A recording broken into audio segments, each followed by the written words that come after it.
Is a Buffalo Bill. Sways round his middle with a jiggle when he walks. Sways round his middle when he walks. What is fudge? It's Hank Goldberg and his overhang. The biggest overhang that sways round his middle when he walks. What is fudge? It's fat, rich, and it's cellulite. The creamy cellulite that sways round his middle when he walks. What a chubby pair of fat boys. They really like to chow their meat. It's been so long that they've had a chance to really see their feet. What is fudge? It's Hank Goldberg and his jelly roll. The biggest waste of flesh that sways the earth's rotation when he walks. Sways round his middle with a jiggle when he walks.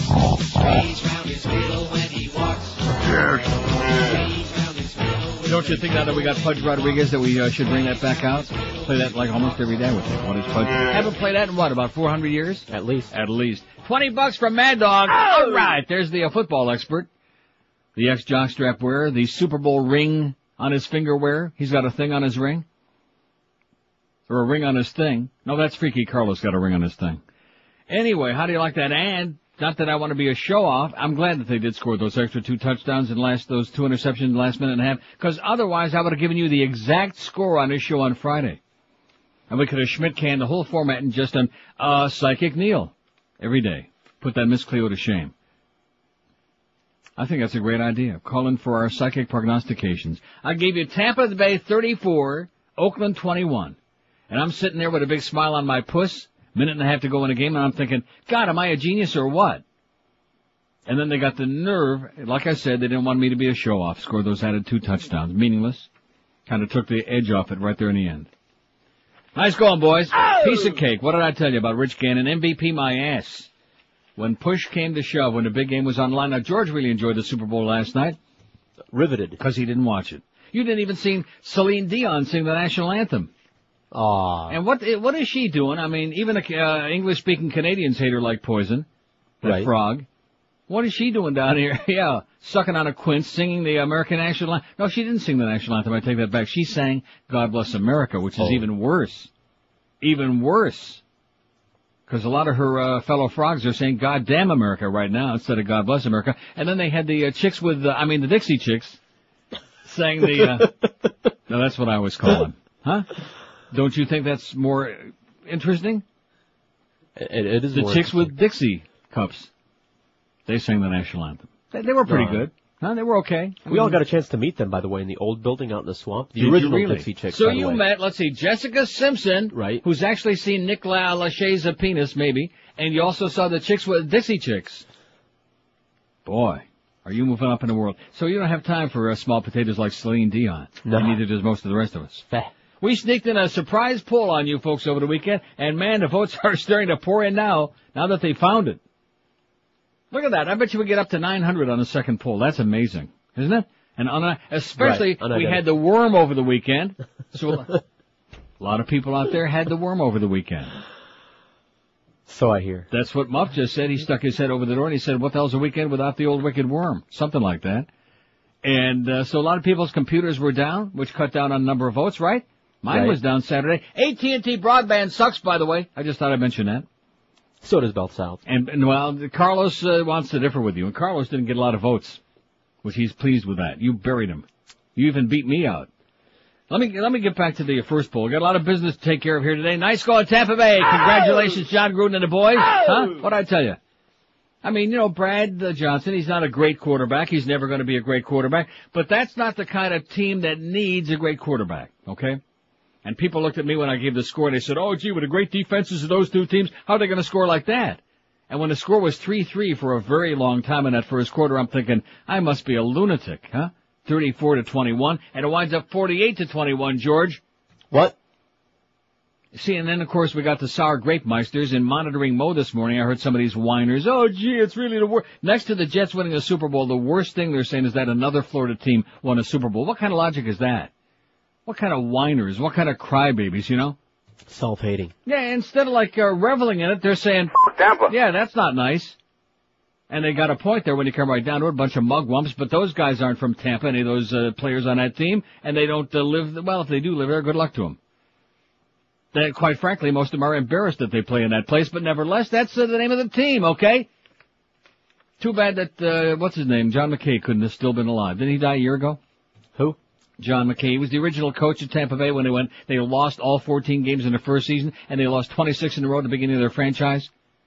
I'll guarantee you that if the Tampa Bay Buccaneers would have started in this town instead of the Dolphins, they'd have been playing in Raleigh or somewhere by now. They'd have been long gone. Just like the Lightning.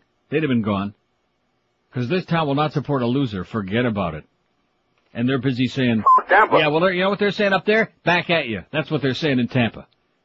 And they're not rioting up there like a bunch of assholes like they're doing in Oakland. Where the hell did I do with that story? Did you see that?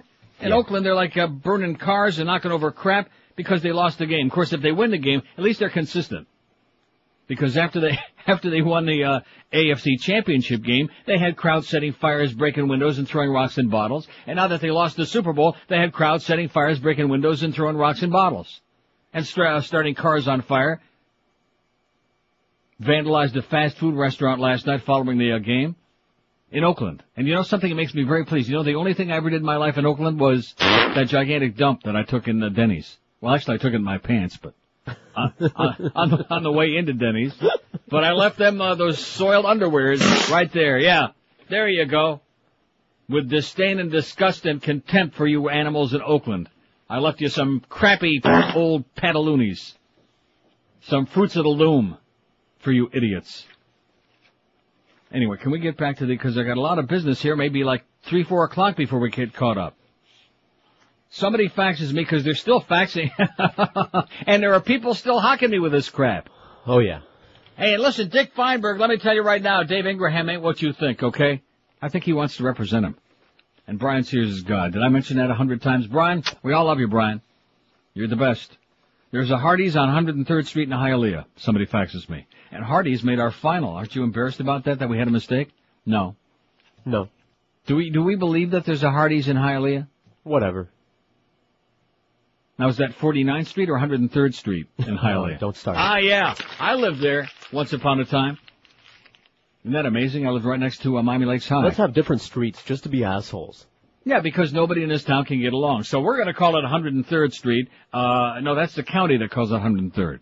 But in the city of Hialeah, where everything has to be different, as in it's 49th Street. Right. So that's one of the good things, especially in a tourist town where you got a lot of people who are lost to begin with, and they come in looking for a street. Is this 49th Street? No, well, it's really 103rd Street. Oh, well, I'll go up 54 blocks and see if I can find it. In addition to which, if you're visiting this town, what are you doing there anyway? Let's throw Coral Gables and Miami Lakes in there just for good measure. Coral Gables. Oh, you don't want to be there. I don't understand how anybody finds anything in the Gables. Do you? Only if you live there, you know your way around. I think that's the idea. Yeah. I think it's a plot. Right. They don't want any tourists in the Gables, okay? Stay the hell out of there with your ducks and your pickup trucks and anything else that rhymes with those things. In fact, even the Aflac duck they won't let in there. A lot of blue noses in this town, which, hey, and we're the poorest, did you know that we're the poorest major market in America? Let's hear it. We're always leading in some crappy categories. There's another one. Bob Herbert's got a column on that. It's in the New York Times, which is on our website today. On our very, very informative website.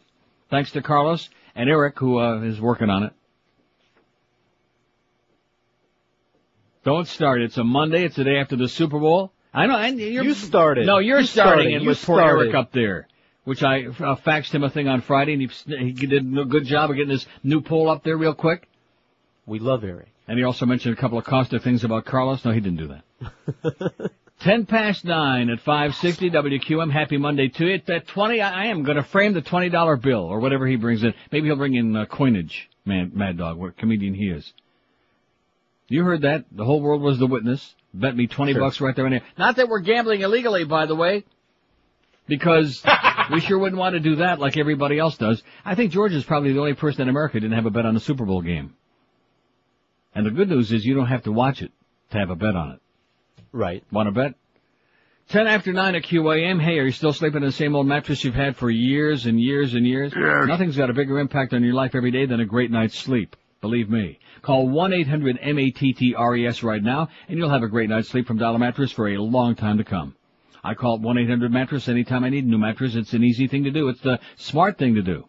They carry Sealy, they carry Serta, Simmons, King Coil, every size and style ever invented. And you'll have 30 days to try it out in your home with the best comfort exchange policy ever invented, too. Some places make you sleep on your new mattress for at least 30 or even 60 nights before making an exchange. If you're not comfortable after the first night, you just bought 59 more sleepless nights with those guys. They'll charge you for restock, redelivery, and you'll pay full retail prices on exchanges, too. Not when you do business with Dial a Mattress. For real comfort and no hidden charges or extra fees, call 1-800-Mattress right now. If you need an exchange, you can do it anytime within their 30-day comfort exchange period. No hassles at all. If you like to shop online, check them out at mattress.com. It's the website for Dial a Mattress. If you want to see it before you buy it, mattress.com's got pictures of the mattresses the expert bedding consultants suggest.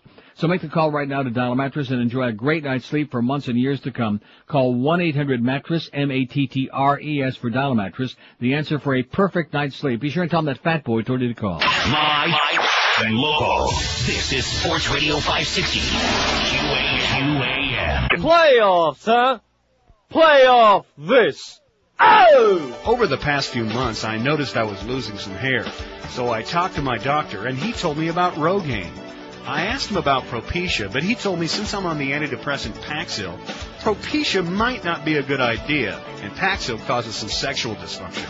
So I take Viagra to counteract that. But that causes me to feel nauseated, which is why I use this antacid, which works well for that, but it doesn't work for long enough periods for my heartburn or acid reflux. So my doctor told me about Prilosec, which keeps me awake. So he gave me Xanax, which I started taking too much of, and that kind of worried him. So he weaned me off that and put me on Trazodone, which is not really a sleeping medication, but it works like one anyway, and it's non-addictive. It also causes headaches, which is why I take Vioxx. Vioxx works differently than any other anti-inflammatory and lasts up to 24 hours. And that can be a huge pain when it hurts your stomach like it does mine. Not nauseous, just sharp stabbing pains. Hydrocodone fixed that, but boy does that make me nauseous. So now I reach for new Mayflux. Mayflux is scientifically designed to stop nausea instantly. New Mayflux. Ask your doctor. 9:16 at 560 WQAM. So we got that straightened out. Hardee's and Hialeah went out of business a couple of years ago. So guess what? Mr. Smarty Pants or whoever you are out there, wrong. Always trying to find a mistake with us, okay? I give them a score almost right to the point. Right to the exact score. And they're still looking for mistakes. Here's John in Port St. Lucie who says, also doing the same thing, Union 76 gas stations are in many of the Circle K convenience stores in Martin and St. Lucie counties. Do we care about Martin and St. Lucie counties? No. John, we appreciate your listening. We love you very much, we think, especially if you don't know Greg. But the fact of the matter is we don't care about Martin or St. Lucie counties. Sorry about that, John. Do we have Union 76 here? No. No, we stand right on top of it. Okay, here's the poll from Friday, the first one. I think I did the right thing by Schmidt canning it right away, because you people want to carry that thing on forever. I mean, it must have been a pretty good topic, but let's face it. Younger demographics don't want to hear us talk about places that no longer exist. Living and breathing young people under the age of 100. And let me ask you one other question, George. Who in their right mind, what person under the age of 100 wants to hear a bunch of fat old guys talking about sports? Well, how much fun are you going to give me? I mean, let's get serious. Anyway, what's your favorite South Florida business that's no longer around? We asked, and we carried this on for days. We had the prelims, and then this was the runoff on Friday. And then I got home Friday afternoon. I said, okay, well, we got almost 800 votes on there. That's enough. Schmidt can it. And I faxed over a much more provocative and much more interesting poll to Eric, especially in light of the fact that we all seem to be falling on our face around here since Morehead Town. But anyway, what's your favorite South Florida business that's no longer around? Eastern Airlines. And by the way, didn't I tell you Bobby Maduro Stadium was bogus while the show was going on? Didn't I say that? And it was. Because once the show ended, those people all went away. Eastern Airlines, 87. And I think that's I think this turned out pretty good. Six Flags Atlantis Water Park, 81. A lot of pedophiles used to like going over there, watch those little kids sliding up and down on it. Bobby Maduro Stadium, which was bogus, so we didn't throw that out. 65, they're like all crank. Sunrise Musical Theater, 55. See what I'm saying? These make sense to me. Topless Car Wash, 41. Playboy Natural Club, Brillo. 38. What? Natural Brillo. Playboy Club, 38. Don't tell Janet. Hollywood Sportatorium, 36. Wolfie's 33, New England Oyster House 32, Sambo's 29, Jordan Marsh 28, Pumpernicks 21, Uno's Pizza 20, Jay Byron's and Burton Jack's and Wilmetco Theaters each had 19. I have no idea what the attraction with Jay Byron's is. Maybe somebody will tell me, but I doubt it. Malibu Grand Prix and Incredible Universe 17. Peaches 16. Remember all the the appearances that we did at Peaches and the shows that we did there, et cetera, and so on? Yeah. And now they're all gone. They're gone. I know. They're done. Sad. Finito. I have an unspent gift certificate to Peaches. Oh, jeez. Frame that. I got a $40 gift certificate from Houston's from like 2 years ago. You think they'll still take it? I love Houston's. Houston's is still in business, by the way. We don't want to do to Houston's what you did to the seafood don't joint. Say me. Well, with that seafood place. Don't say me. Well, see, if people would keep us informed what's going on, I'm not blaming you. I'm blaming Adam. Okay? Okay. Let's blame Adam. Yeah, let's blame him. He's usually too nice. And plus, we saw him already this morning. Somebody said it to me. Yeah. Well, if he would let us know what the hell's going on with these things. But, of course, nobody communicates with us anything. Everybody here's in a goddamn vacuum. Am I right? Yeah. We're in a vacuum. I think this place got struck by the worm. Morrison's had 14. Wags and Dollhouse and Shakey's each had 13. Hardee's 12. And there are no more Hardee's in South Florida, okay? Penrod's 11. And, of course, that debate still goes on. Don't get Miguel running here again. He was foaming at the mouth about that. Talk about a militant spick. Ah, they're still there. They're on South Bay. Or was he saying the opposite, that the sign doesn't mention Penrod's? Whatever you two guys were hawking about. Biscayne, Babies, three guys, Peaches each had 7, and Hemingway's last with 6. Now, do you remember on the runoff ones? I remember. That's Hemingway's why I had a lot of phony votes. You were right. Although maybe Hemingway's compared to these other ones, but you're right. Why would they do that? And Eric, there's only one M in Hemingway's. I don't want to get picky with you. There's only one M. Just to keep him on his toes, okay? And if you can keep Eric on his toes, that's quite an accomplishment. Can't you see him like tiptoeing right across to his computer now to straighten that out? Well, too late. Because we got a new poll up there, which a lot of people, the votes are pouring in. Look at that, 959 votes already on this thing. This was like an afterthought. But to me, a lot more exciting than businesses that have been in business for like 500 years for us old farts. And let me say it again, who wants to hear a bunch of fat old guys on the radio sitting around talking about ball games that they can't play, you know? I'd much rather hear a bunch of svelte guys talking about ball games they can't play either. Talking about the same nonsense, the same crap, ponderous over and over. Oh, gee, you think Dave Wannstedt's going to get a message from John Gruden here that... Yeah. Are we going to hear it? I mean, the next football game isn't until August, boys and girls. Am I right about that? Agosto. This is still January. Pro Bowl. Like I said, the next football game that anybody cares about isn't until August. 959 votes on this second poll. Here's the poll. For those who missed it, that we may have sneaked this by you when you weren't looking. Neil's ratings are still number 1 in men, damn it, but are down along with QAM in the last year. Who's to blame? This is the kind of poll this audience loves to sink their teeth into and bite as hard as they can. Here are your choices. Well, let's start from the bottom. We got 959 votes. Who's to blame for the precipitous decline in the numbers on this station in the last year? Carlos, too ugly to help, 17. If he was better looking, he might have helped us out a little bit. Maybe some people would have turned in to look at him on the radio. Right? If we could have talked about somebody instead of you calling him Ugly Chuck all the time. So that also kind of like adds to your vote. That's my fault. Because you're the one who invented that. In fact, you're also the one that talked about Mo being a silly old fuddy-duddy with bad varicose veins and bad wigs and plaid pants. Lime green. Lime green pants, I'm sorry. Doesn't he have canary yellow? Lime green went out with white bucks, okay? Canary yellow is the mode du jour at Cemetery Village these days, especially in Boca. Get with it, Mo. Carlos, too ugly to help, 17. The party's over at QAM. 58 people said that, and I'm sure that most of them work at Cheap Channel, and the rest of them work here, and they're onto it. Everything's just fine, 85. Oh, we're fine. 85 people said that. Neil, for 7 months of boring bedtime stories, 133. I would have thought it would have been more than that, because I take full responsibility for that. Now, there was a reason I started doing that, which we don't want to dwell on it again. It had something to do with this 9 to 10 hour thing. A lot to do with that. But nevertheless, I take full responsibility. I'm not one of those people that says, oh, no, I want to point fingers at Zach, or it was like Robert Grieper, or it was this one's fault. You know, I'm not one of those people that does that, Mo. I take full responsibility for a bad mistake, an error in judgment. That's one of the reasons the demographics are so much older, because nobody under the age of 100 wants to hear a bunch of boring bedtime stories and find out that the world is on the verge of getting blown up. They don't care about that. They want to hear about the Super Bowl and about those nifty commercials, including the Ozzy Osbourne one. Nobody talked about that. Did you see that one? I love that, the Pepsi spot. They can talk about these other ones. I mean, the Yo, that was cute with Yogi, that was cute, but not even in the same category with the Ozzy Osbourne one, the Pepsi spot, where he thinks that he's got his kids and all of a sudden they come out of the fake uniforms and it's like Donnie and Marie Osmond instead of the Osbournes. And they're like doing their thing, I'm a little bit country, and then all of a sudden he wakes up in a cold sweat and he realizes it was a bad nightmare and he turns over to tell his wife that he had and his wife pulls off and she's in a fake outfit too, and really inside it's Florence Henderson. Boy! It's a great spot. And nobody talked about that one. Well, what can I tell you? Anyway, where did I leave off? Everything's just fine, 86. Neil for the 133, 13.6% blame me, and you're right. And I stand up and take responsibility. You can give me 85 lashes if you want, and I'll take them like a real man, even though I'm not. Huh? No, it was, and you guys, see, this is another problem in this place, because everybody's so goddamn scared of me, because they're a bunch of pussies, instead of coming to me and saying, you know, I don't think this is really cutting it.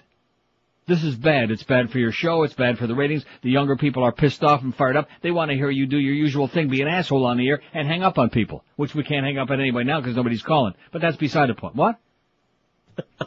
Yeah, that would help. Well, yeah, we can't hang up if they don't call. Well, they're waiting to find out what's going on here now.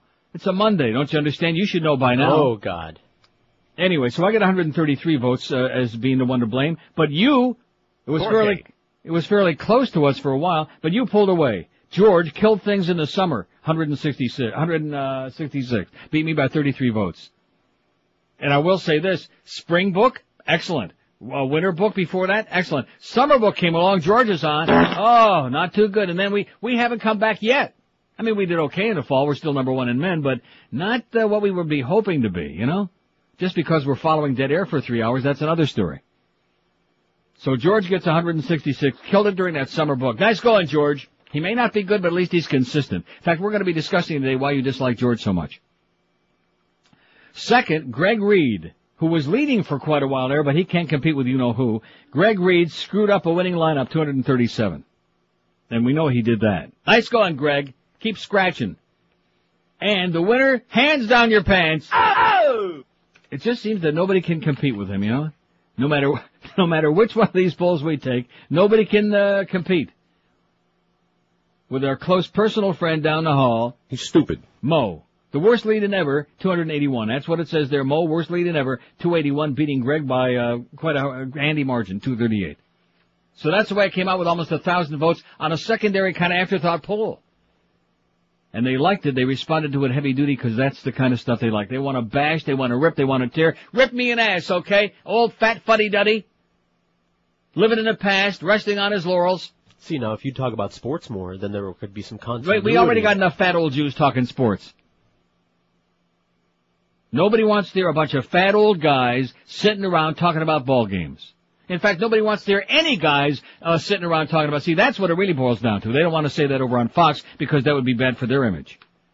Nobody wants to hear a bunch of pompous, self-aggrandizing, giggling assholes like a bunch of sophomore college kids talking about ball games. And should he have done this and should he have done that and try to be funny and ho-hoing it up like Tony Bruno. Follow what I'm saying? Like a laughing hyena. But it's a fraternity, so we better not pick on those guys. It's like a fraternity. 27 after 9 at 5:60. Our topic today is why you hate George so much. Oh, here's a fax before we get to our spot. Neil, I'm with you. As soon as the temperature drops to a comfortable level in South Florida, these sissified idiots turn the heat up at work or home to ridiculous temperatures so you sweat. And to top it off, they wear sweaters, caps, gloves, parkas, etc. inside with the heat on. I can't stand it. I'm at work and it's effing hot. Love Arnold. P.S. George, you're still an asshole. How do you like that? Arnold loves you. Like I said, Arnold, he may not be great, but at least he's consistent. You need car insurance? Have you gotten tickets in the past or maybe had an accident? Do you have bad credit? If you answered yes to any of these things, here's the number you ought to be calling. 1-888-506-7283. That's the number for Florida First Insurance. They have the car insurance policy plan for everyone regardless of your past record. They've got low down payments, even can get you the car insurance you need for as little as $35 a month. Call them now toll-free at 1-888-506-7283. Florida First Insurance offers free quotes. They're family-owned and operated with years and years of experience. Don't forget, you deserve the car insurance you need, so call them right now. Tell them that old Fat Neil, told you to call 506-7283. If you need home, life, health, or commercial insurance, Florida First Insurance will get you covered. And right now is a special promotion. Stop by any Florida First Insurance location, get you a quote, and you'll get 2 free casino cruise passes, compliments to Las Vegas style marketing, a $60 value, absolutely free. Call 1-888-506-7283, get a car insurance quote from Florida First Insurance, and get 2 free casino cruise passes. No matter what your car history record is, call these folks and they'll get you hooked up. That's Florida First Insurance for all your car insurance needs. 1-888-506-7283. Live and local. This is Sports Radio 560. QAM. Yeah.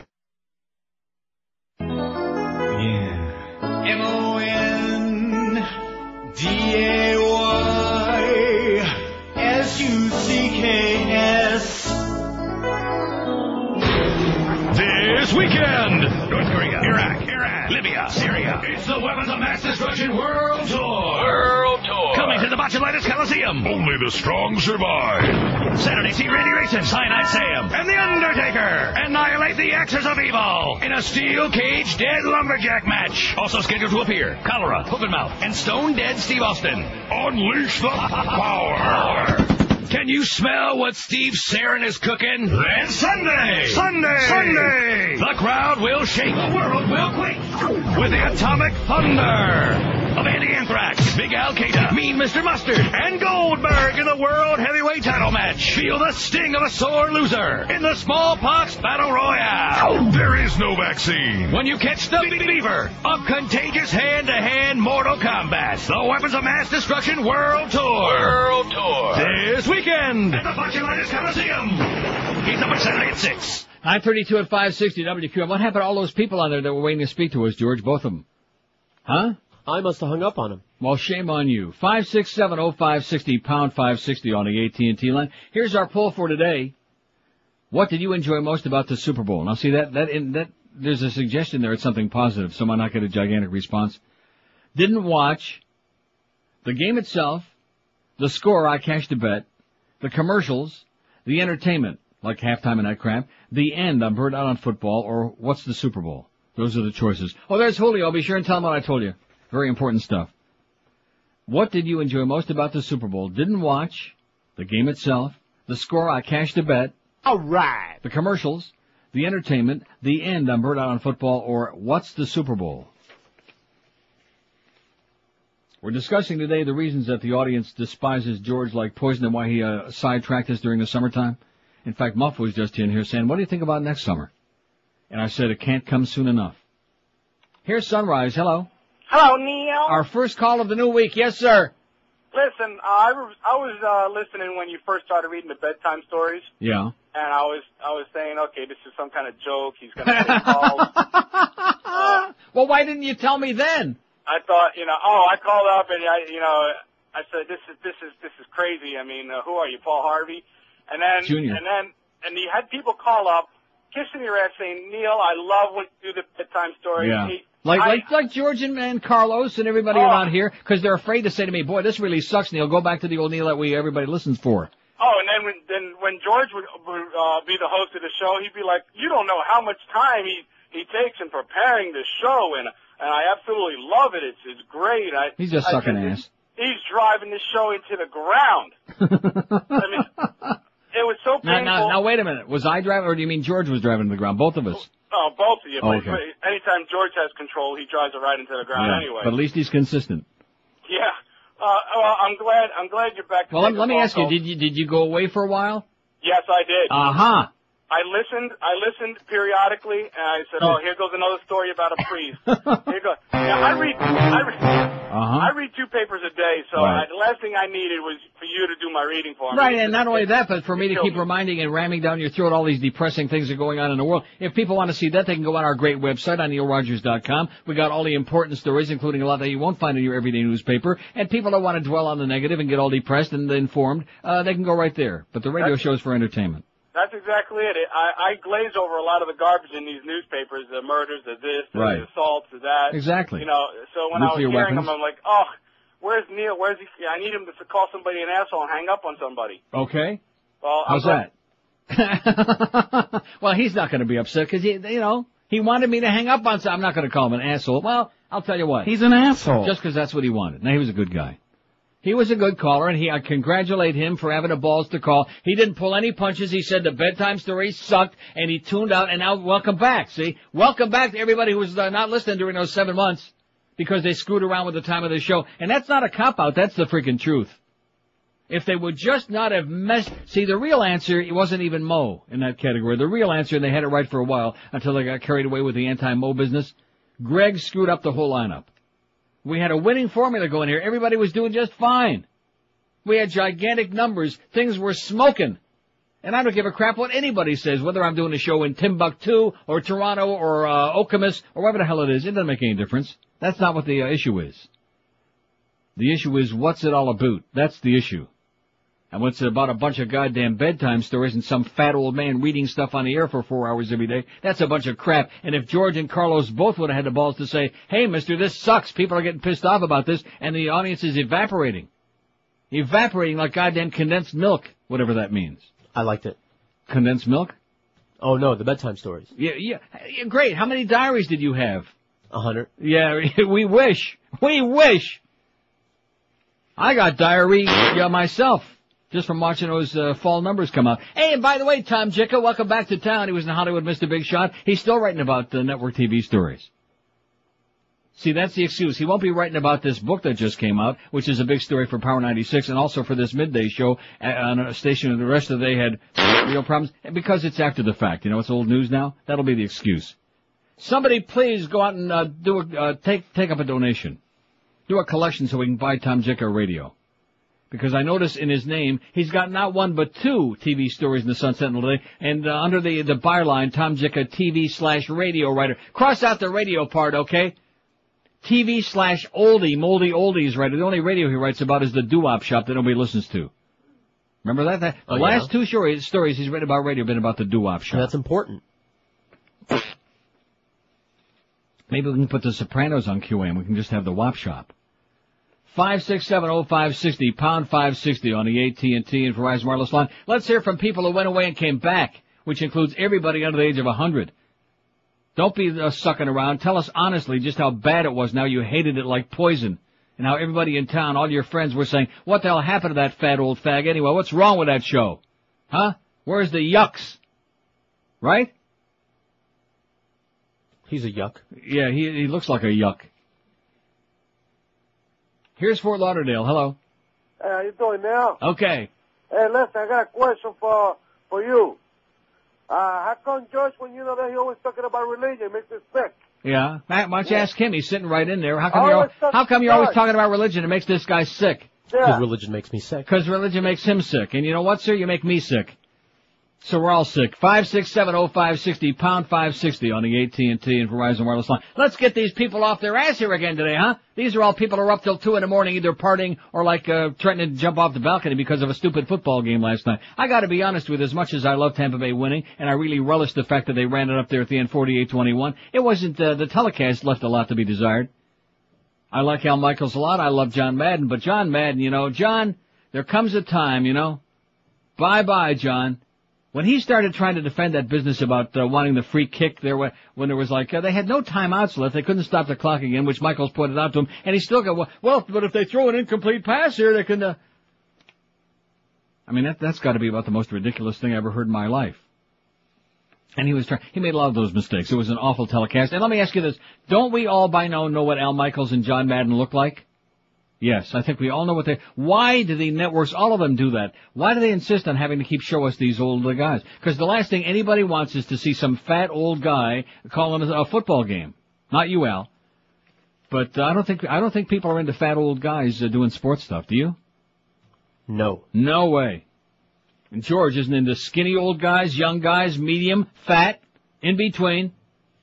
He's sick of it. He's nauseated, and he's celebrating right now. George is having a party. Not a Super Bowl party, but a post-Super Bowl party in his house, meaning it's all over now for another year.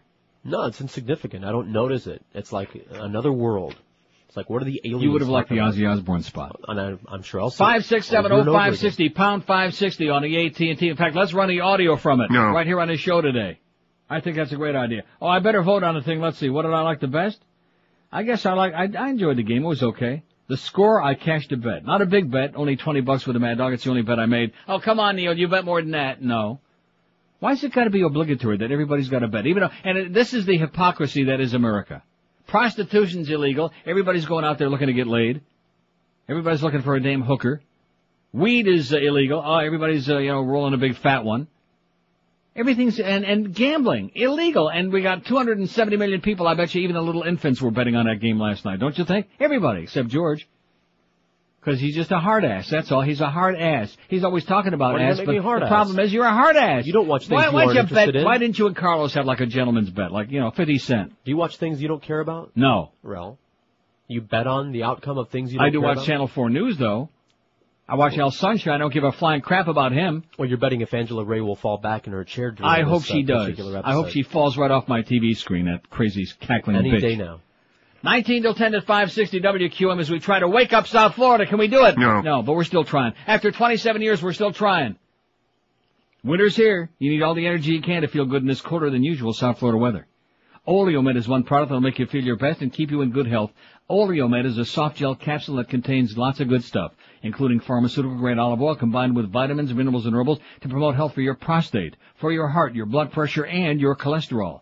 Oleomed's also got supplements to promote health in your circulatory system, your digestive, your endocrine system, your skin, and your bones, even your mind, all using the benefits of the best olive oil on the planet. And Oleomed makes products for men and you ladies out there as well. Pick some up today. It's available all over town because more and more people are popping it in their puss. Pick some up at Publix, Walgreens, Eckerd's, and Whole Food Markets. Oleomed's a phenomenal new product that's helped thousands in South Florida stay healthy. So if you don't see it on the shelf, ask the store manager where the hell it is for Oleomed by name. Call toll-free to get more information about their products at 1-866-OLEOMED. That's 1-866-653-6633. Or you can order their products on the internet at oleomedamerica.com. Get all the benefits of pharmaceutical-grade olive oil with Oleomed, and you'll be healthy like those people in the Mediterranean. And maybe even have that olivey complexion, too. Or at least eat at the Olivey Garden. Get some Oleomed today and start feeling great again. Live and local. This is 560. The radio's all yours now. QAM. Oh, he sucks. Hello, I'm Hans Blix, Chief Weapons Inspector for the UN. I would like to report that me and my team of highly trained observers here in Iraq have found no trace of any weapons of mass destruction. Look up. We'll have to take a the fertilizer coming through. Furthermore, we see no evidence of a nuclear weapons program. 3, 2, 1, fire! And we found no evidence that Saddam Hussein has a look-alike double to confuse us. To the contrary, he's been very helpful. In fact, he's talking to one of our inspectors now over there. I'm having nothing to hide. And over there. Me neither.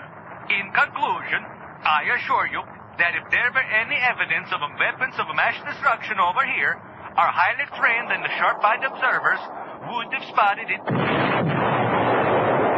Soon, we'll be reporting to our regular jobs as NFL officials. And now, back to you in the studio. And thank you, Hans. It's 14 till 10. What are we going to do about those Swedes, huh? 14 till 10. Today's the big day, by the way. The report's coming down today. Everybody passing big-time gas. Tomorrow night we got the State of the Union address, which my feeling about that is just like yours about the Super Bowl. I will not watch. I will not participate. I don't like the poll we got up there today, I'll be honest with you. It's boring.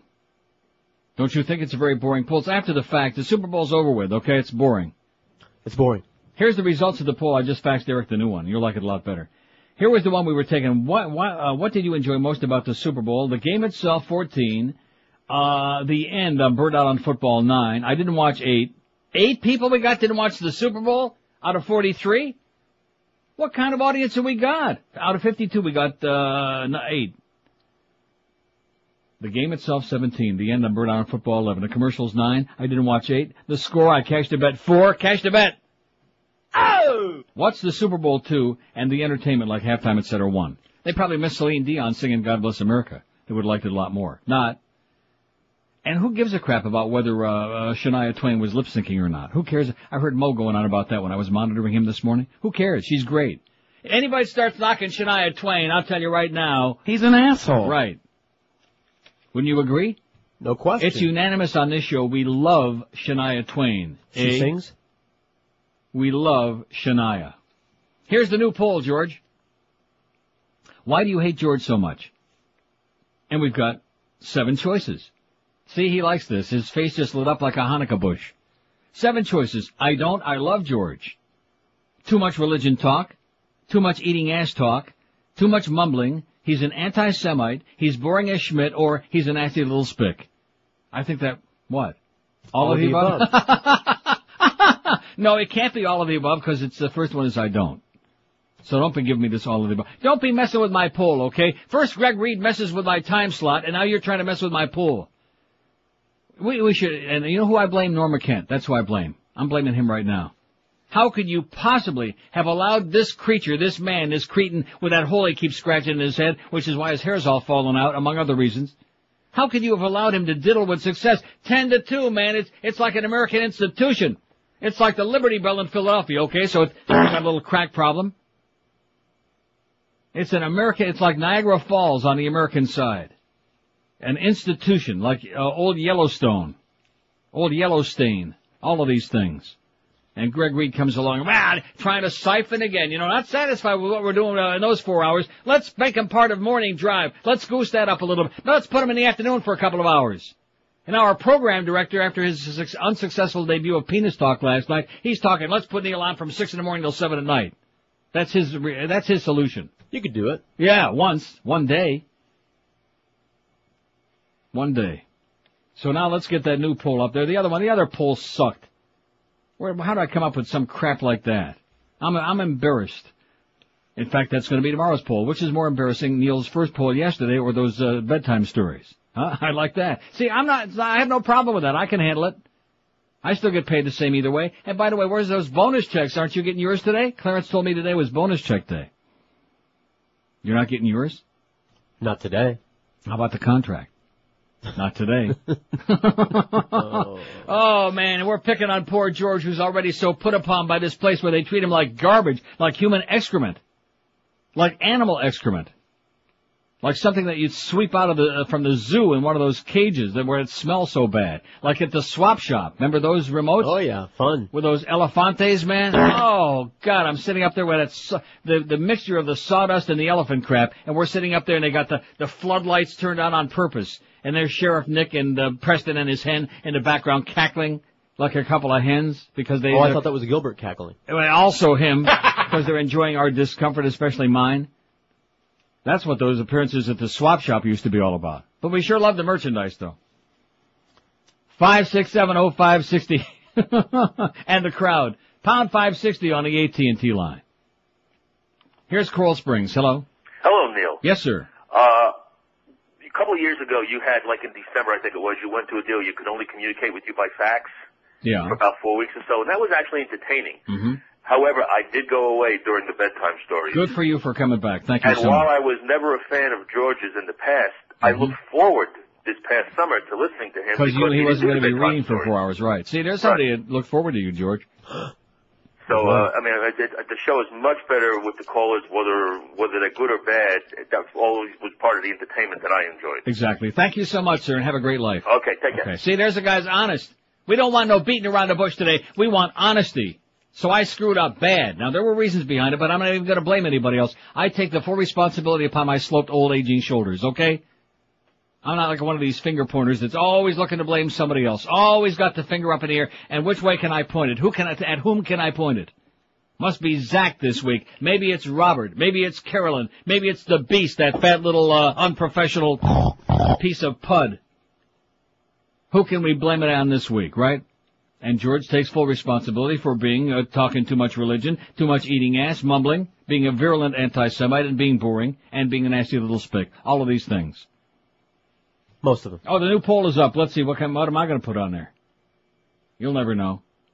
5670560, pound 560. See, I'm not going to do that anymore. I'm going to wait. Here's Delray Beach. Hello. Hey, Neil. Yes, sir. You know, you make some great points, and that guy that just called before me, I agree with what you said about, looking forward to George this last time because of the reading. Mm-hmm. But at the same time, George this last time also had his nuts kind of cut off by not having a contract, and you could tell during the show that there was a lot of stuff that he wasn't talking about that the people loved to hear, the inside stuff that was going on, and he was You're talking specifically about the Mo business, I think is what you're talking about. Yeah, absolutely. About how Mo tried to get him canned? And it went through that whole phase there where, like, he was on the air, but he really couldn't really get into it. And, of course, Mo played the race card and tried to get me canned, Oh, sure, but the whole thing, but all that was such great radio, but yet you could tell it was kind of like the incident with Defo too, how the radio station didn't take advantage of the fact that they could have put him back on the air, utilized the whole thing, and it would have been great radio. Even if Defo was talking from prison, it would have been good. Right. And they didn't take advantage of it. Everybody shut up and they freaked out, and they didn't take advantage of what was there. And as far as George and his personality, I think he's just kind of bitter from doing the job for a long time. You hear, when he takes the call sometimes, he's just like so sick of the crap. You got some moron on the other end of the line, and you're trying to get something going. See, but the problem with George is, though, he takes it personal. I've been telling him that for 100 years. Yeah. He pretends that he doesn't, but he does. And even if it's stuff off the air, he gets indignant. And I keep trying to tell him, what difference does it make? You're going to get the same 2.5 bucks an hour. Like the caller said earlier. Oh. I can't. You get it? You can't be fired. I can. That's exactly right, Neil, and I'll tell you what, that's a big point. You can get on here and pretty much say whatever you want, and George has never really had that freedom. And if he did have that freedom, I think he'd be a lot better. So they need to sign a goddamn contract to do it. Get that thing in here now, Greg, goddammit. Quit prevaricating, whatever that means. And the other thing with those, when you were reading it, what would happen when you would read is, I would go home after you would read, maybe I'd listen to Schnitt or somebody else or switch around. By the time the day would end, I'd heard the same story 3 times. I'd go to sit on the crapper and read the paper, and I said, I already heard this 4 times. I don't have nothing to do when I'm sitting on the crapper. Yeah, but look how we saved your eyesight for it, though. You have to read that crap, stale old news. But, that's the bottom line, though, man. That's from a listener who's been listening for 20 years and sticks with you no matter what. But, and like I said, I like both sides of the story. I want to hear the conservative side. I want to hear the liberal side. So at the end of the day, I want to be informed, but at the same time, you want the comedy. You see, you only need one call. You only need one call to make your whole show. One good call, and you feed off of it, and you can make the whole show. The problem is you got to go through 20, 30 people to get a decent call. Even if it's a call that pisses you off, it's a good call. It gets you going. No, that's the best call. Absolutely. Okay, listen, thanks for your perspicacious observations. Love you. Bye-bye. Have a great day. See, there you go. There's a guy that sticks with us through thick and thin, although he did go away. He admitted that. Wanted to get rid of those bedtime stories. But we survived it somehow. Oh! Let's play Gloria Gaynor and We Will Survive. You want to play that? We don't have it. I bet you we do have it somewhere. It's in here. It's in here somewhere in this room. How's the George poll coming? Why do you hate George so much? And we know a lot of you out there who don't want to admit it, but you do. Because if you didn't, you wouldn't go away in the summertime. You go away in droves in the summertime. Even after the bedtime stories for months, still many more went away, considering how much they were looking forward to you not reading. And, of course, he would have been reading. Thank God he doesn't read well because he would have been reading. Can you imagine the number you would have had if you would have been reading? What number? Oh, my God. I think it would have been a big... 36 votes so far. He's boring as Schmidt, 16. See, I voted he mumbles. I don't. I love George. 13.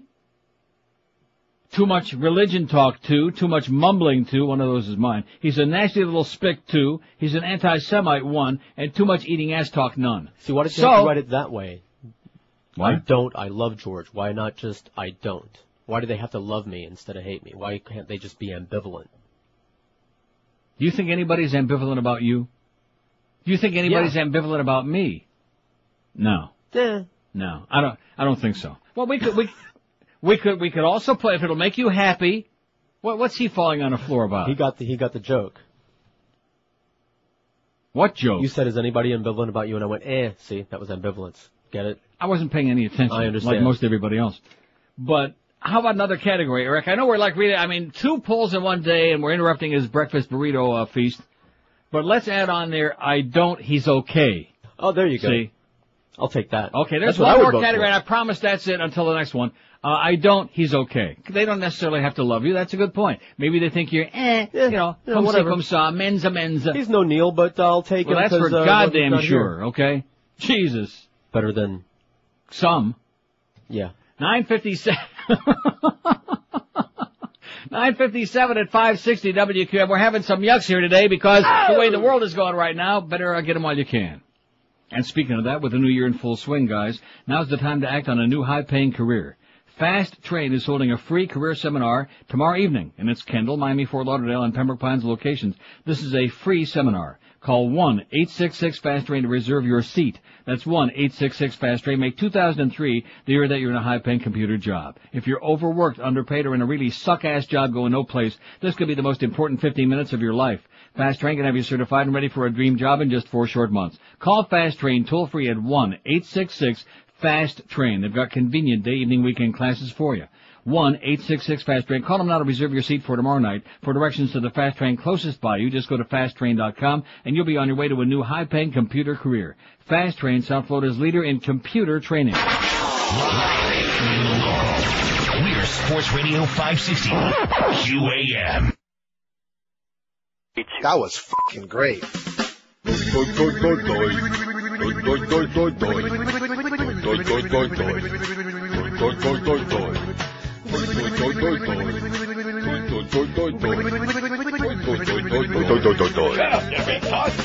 Ginger Rogers takes a mouthful of the sausage in Jorge's pants. That pipe smoker and uncircumcised Cupid engage in a fakeler dance. I'm a cranky homophobe. Not that I mind it, but I'm way too old. I fantasize about being in bed in a tryst with Fiedler, my man friend. I'll kiss and make up with Ginger someday. You will. And then ask him to rape my buns over and over again. Though I would not feel remorseful, no, and I would not be ashamed about a Ginger and Mo gay union, just boning and stroking away. Boy, Gildy, you're not my type. No. You sound like a 9-year-old kid. Only a macho, manly kind. You don't notice me. That makes me flip my wig. If Ginger was a lover of mine, I'd bury my bulbous veiny nose inside his pimply rear end. No, I would not be a sport hole. No! If I was not a closeted fay. That's why a Ginger and Mo gay union would make me feel giddy and gay. Everybody follow my bouncing balls. Yeah, Ginger and Mo gay union would make my sore old bony ass feel safe. If we had a Ginger and Mo gay union, then he wouldn't have to get me raped. M-O-R-O-N. 10:02 at 560 WQM. Happy Monday to you. And you see, look at that phone. Now, we had a couple of people on there. We're back to this again. They're not going to wait. They're busy now. You believe that? No. No, it's Monday again. That's the excuse. Oh, we're not going to hang on for you. See, I find this to be an extraordinary opportunity for the people in this audience, but even that they won't do. So don't be looking at me about the bedtime stories. Like I said, what you people basically want me to do is sit here and beg for calls every day for 4 hours. They love that. So they're a bunch of sadists. What led into that in the first place? I beg your pardon? The bedtime stories. What led you to do that in the first place? Right. Well, I didn't want to rehash all of that, but it happens to be true. Is that I found it to be not entertaining, not interesting, not anything, to sit here and have to keep pumping the numbers all day. Are these phones working now, or did something happen on the phone? No, they're working. They're working. There's not one call on there now. And so if you wonder why Neil, take some calls. Well, you can't take any calls if you don't have any. And this is what led into it. Plus the fact, of course, plus being on the 9 to 10 hour threw us the whole timing of the show off. And the 9 to 10 hour when 90% of the audience is listening someplace else and don't even know we're on in the first place. It's a hopeless situation. Thanks, Greg. 567-0560, pound 560 on the AT&T and Verizon wireless line. Tragic, pathetic, sad. And then, of course, in Amsterdam, when I'm sitting over there trying to remember when I had Rimmer call in that one day? That didn't work anyway over there. Oh, you mean you're not going to be doing a show over there? No, it didn't work. That's one of the reasons of many, but it didn't work anyhow. I couldn't take calls. Sounded like it was coming like under the ocean, right up the North Sea and into your rectum. Ass is what it sounded like. Remember that one experiment? Yeah. Although sometimes not hearing Rimmer ain't all bad. Pembroke Pines, hello. Free spaghetti dinner? Yeah, that's it. Next Monday. You got it. Here's West Palm Beach. Hello. You're gay. Here we go. Here we go, boys and girls. We want the calls back. You know something? The timing of this is perfect, too. Because this is exactly what I was just talking about. Oh, gee, how come you weren't taking those calls, Neil, and you did 7 months of bedtime stories? You screwed up the whole show. I can't imagine why. 567-0560, pound 560 on the AT&T and Verizon wireless line. I got a whole bunch of bedtime stories here for today. I may have to resort to those, you know what? I may just have to resort. Pembroke Pines, hello. Mr. Rogers. Yes, sir. The other day you were mentioning Oakland Park and the restaurant that went out of business there. Oh, no, yes. Reno's. Yeah, I know. You know there's Andrews Avenue in Oakland. Thank you so much, sir. And by the way, President Washington is still chopping down cherry trees. Right there. There you go. Yeah. Uh-huh. Now, why would any person in his right mind not want to do this? Oh, look at this. I don't take faxes from you, okay? Asshole from Hollywood, we don't take them. Idiot, misfit, mental case. Any women on the phone yet? No. Living and breathing people? Now, see, the guy that just called again about, no, seriously, the guy about Reno, see, that's what I'm talking about. We could do that forever. We wouldn't have anybody listening, we wouldn't have any ratings, but we'd have callers. We'd have callers up the ass. Then we could do the numerologist. No, we don't need to do that. All we need to do is just continue with businesses. Just get, like I said, the yellow pages from each year, 1941, 1953. Oh, look at this. These people aren't here anymore, are they? Let's ask. Lauderhill, hello. Hello? Yes, sir. How are you? Okay. Hey, you following this Miriam Oliphant thing very closely? The what? Miriam Oliphant. Barium elephant? Miriam Elephant. Yeah, are you following them very closely? What do you mean very closely? I read the newspaper, yes. I mean, every time we turn around, it's a black thing, and we're right. prejudiced. Right. And we're this. How about her being just incompetent? Incompetent, that's hell, right. And she just can't do the job. She looks like a deer in the headlights every goddamn time you see her on the phone. Absolutely correct. You know, it's like Broward County is being held hostage now because of the fact that she happens to be black, which has nothing to do with her incompetence. That's exactly correct. I've just started listening to you here a while back, and I'm telling you, I really enjoy the show a lot. And come to find out, by the way, it wasn't just 100 votes they found in a file cabinet. Now it's hundreds of votes, and who knows how many more they'll find hanging around somewhere that never got counted. You know, if you'd reverse things, and she was white, and there was a couple of black people she had fired, or like the two white guys she fired that were her assistants and made the election come on. Right. By the way, my wife worked on that thing. What a fiasco that was. And, then there'd be all kinds of hell to pay. But, they want to be treated equally. They want to be treated fairly. But they keep bringing up this is a black thing. This is prejudice. Well, people that keep playing the race card turn my ass inside out. Okay, have a great day, sir. Hang in there. You too. Yeah, bye. Okay, life goes on. One call left on the board. It's from Hollywood. This catches me off guard. It's got to be the Super Bowl, doesn't it? Yes. Yeah. All the Super Bowl parties, they're all like hungover and they're all passed out and they're wondering how the hell they're going to pay off all the bets they lost because they bet on Oakland like a bunch of jerks. I told you, I gave you practically the exact score of the game. Well, listen to me. Listen to all those fat old guys talking sports on this station. Aren't you one?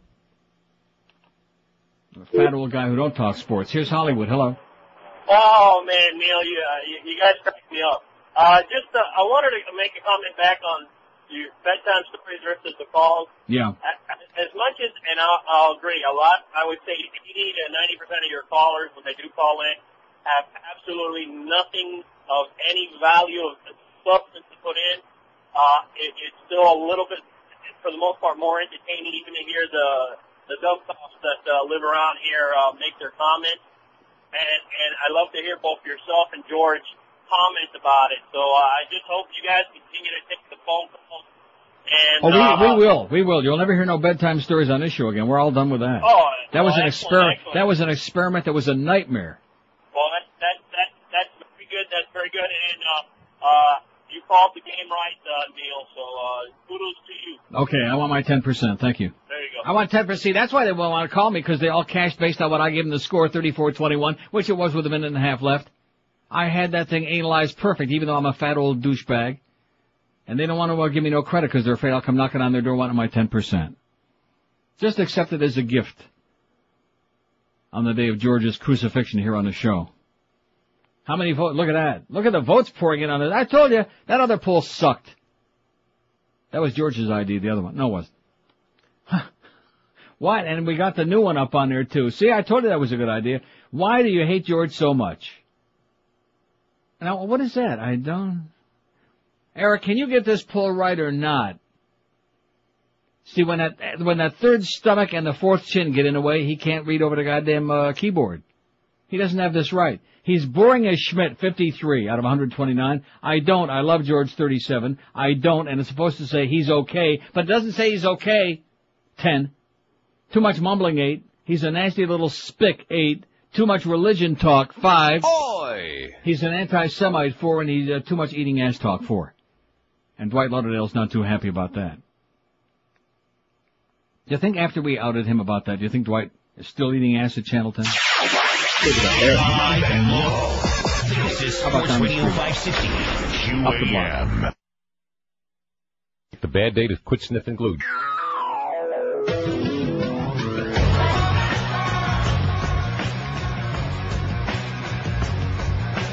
$15 horny guys left on the Bachelorette. Watching Trista makes each of them sweat. A bunch of goofy meatheads in seersucker suits. One rodeo kid in cowboy boots. When they saw her face, they all got the woodies. It's an all-out race. There's so much more. To get a goodie. Who will win? Who make it a new wife? Who'll get a whole life booty call? It was so much more than my dreams. Just getting to know all the 25 guys. It was incredible. They're all fantastic. One guy tried to buy her love with jewelry. Others tried to woo her with tomfoolery. One guy sells new boobies, another's an athlete. It's a freaking house full of male cheese. Oi! When they saw her face, they all got the woodies. Now it's an all-out race to get a goodie. Who will win? Who make it a new wife? Who'll get a whole life booty call? 10:15. Oh, that was another one. Just ends like fell off the edge of a cliff. Clarence just came in with my bonus check. Oh! How do you feel about yours, George? Oh, you don't have it yet? And he also had a real good idea, just to show you what a wonderful American I am. He says, he asked me about the bet I made with Mad Dog. I said, just $20 straight up. He picked the Raiders. I picked the Bucks. He says, well, why don't you give it to Carlos? Now, he was only joking, but I will. Yippee. There you go, $20 for just sitting there and looking ugly. Yippee. And doing a great job on our website. What are you laughing about? He makes more than that at the carnival, sitting there looking ugly. At the freak show? But he doesn't have to work to do that. But anyway, $20 as soon as the Mad Dog comes in, which I'm sure he will anytime. Or not. Maybe he forgot about it. Here's the fax that says, I'd love to call in. However, since I'm at work and some higher-ups listen to you, I can't call in. I mean, in fact, the suction from this fax is so great. I just want to tell you not to be sucking up. I'd listen to you if you read newspapers, if you just talked, if you read food labels. Oh, read food labels. There's an idea. I think we start that tomorrow, don't we? Whatever you do, I would listen. Most of the callers are worthless and have nothing to say. Absolutely correct. Go, George. Keep up the good work, Neil, says Laura. Thank you, Laura. You're the kind of lady, you're the kind of person, you're the kind of listener we wish we had 75 million of, don't we? Yes. Because Laura's easy. George? Really? How many votes we got on there? Why do you hate George so much? We're asking on neilrogers.com today. We got 166 votes already, and this is our second poll. We're going to get a big number, man, on the poll anyway. He's boring as Schmidt, 68. I don't. I love George, 43. I don't. He's okay, 20. See, that kind of like goosed you up again. Good thinking. Any more you want to put up there to kind of like soften the blow? I don't. He's fair. He's all right. He's fair. He's, kinda, he's weak. Whatever. He short. Sucks. He's a nasty little spick, 11. Too much mumbling, 8. Too much eating ass talk, 6.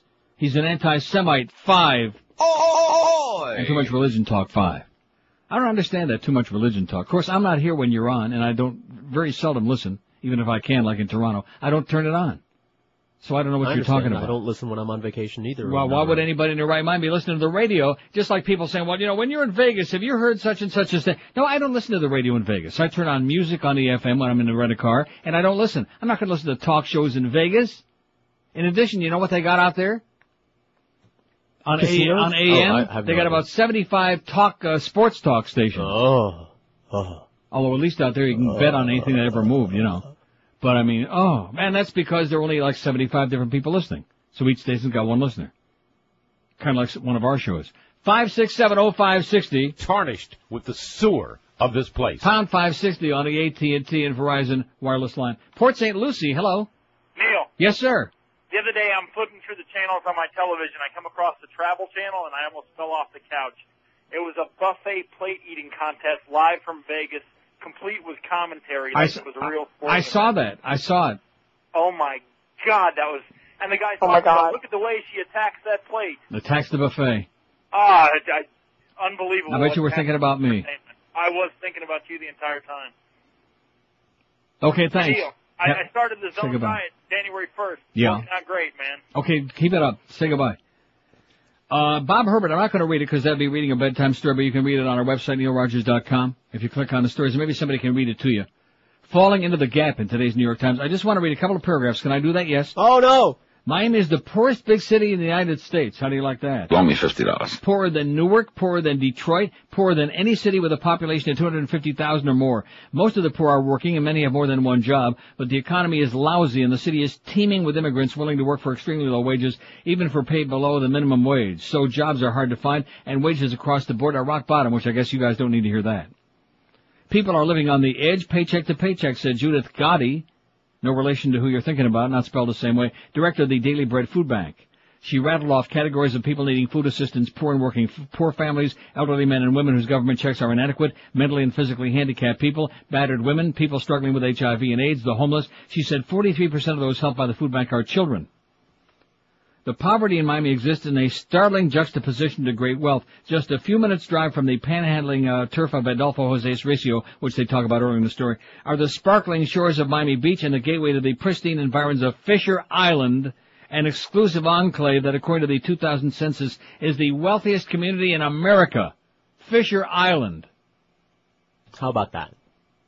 Fisher Island is off limits to everyone except residents, invited guests, and whatever employees are needed to keep them safe and comfortable. It's accessible only by ferry. In other words, I could take you there. If Mr. Recio showed up, this is a guy that eats out of dumpsters. He's having a hard time. If he showed up on the dock and tried to board the ferry, he'd be angrily hustled away.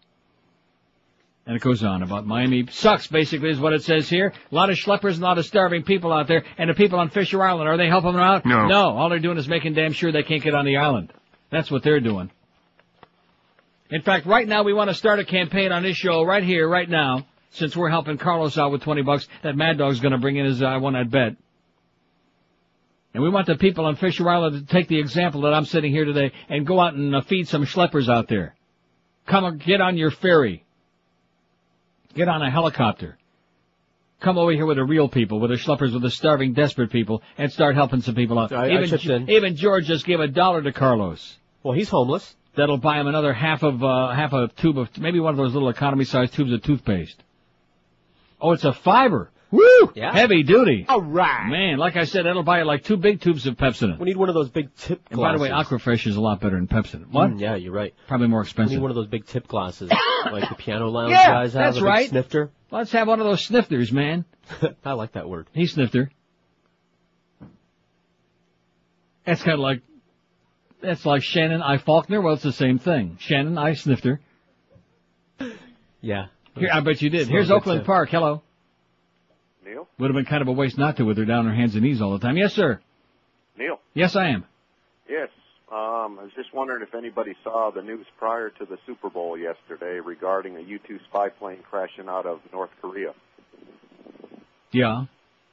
Well, I was just wondering if that was in the news today because they just kind of dropped it. Yeah. Well, did you hear anything on that? No. It crashed outside a U-2 spy plane out of South Korea, off the perimeter of the city. Okay, well, we'll check it out for you. Here's a fax that says, this is a great article about Miami, but I have to clarify something for the writer. Miami's not a city. A city, according to Webster's, is a center of population, commerce, and culture, a town of significant size and importance. Granted, the population and significant size are there, but there isn't much commerce. There is zero culture, and as far as importance goes, many outside Dade County really notice if a hurricane destroyed the entire city. How insensitive of you, whoever sent this. This is really a shame because Miami used to be one of the best cities in the world. It's totally gone to Schmidt. 8 million open lines here today as we continue waiting for your analyzation of this past year on this show and on this station and in this world. And this guy's hocking me a China about a U-2 plane that alleged. Did you see that story? No. Neither did I. 5670560, pound 560 on the AT&T and Verizon wireless line. And just like I said, every time you come in, I've got my bet from Mad Dog. I'm ecstatic about that game. I'm in a great mood. I feel like life is almost worth living. And you come in here, and you wonder about those bedtime stories, you just have to plead and squeeze and beg and cajole. What is with you people? What are you doing now? I want you to look right down now in your crotch, okay? What's there? Is there anything there? No. Nothing. Seriously, what's going on in this town? Makes me want to get on a goddamn plane and go to Toronto until I look on the Weather Channel. I see it's minus 22 Celsius, minus 30 wind chill, which is like 17 below Fahrenheit. And I'm thinking, no, not yet. No way. What kind of crazy people, I guess people that have to, are the ones that go through. In fact, it's quite a commentary because many of those people are loaded with cash, speaking of money, and they still endure that. They still endure that rather than be here with our salty temperatures. Our salty temperatures. Here's a call from West Palm Beach. Hello. Hi, Neil. Yes, sir. You had mentioned putting out a CD with some of your bits on it. I was wondering if that was ever going to happen or not. No. No. No. Wonderful. Okay, thanks. You're welcome, sure. 567-0560. Do you get the feeling, I mean, do you really wonder? Do you wonder what it is that's going on out there? I often wonder. The time. Well, what is it? We've been doing that for how many years? I'll never know, and I don't know if I want to know. I just don't get it. I mean, now that guy was obviously very serious. Right. Don't be scratching that eye, Carlos. You'll have a shiner on the other cheek, just like to match the other one there. Pink eye. He's got a mouse on his cheek. That's a zit. No, it's a mouse. It was sitting on Mo's head this morning, and it kind of hopped onto his cheek. Here's Boca. Hello. Hi, Neil. Yes, sir.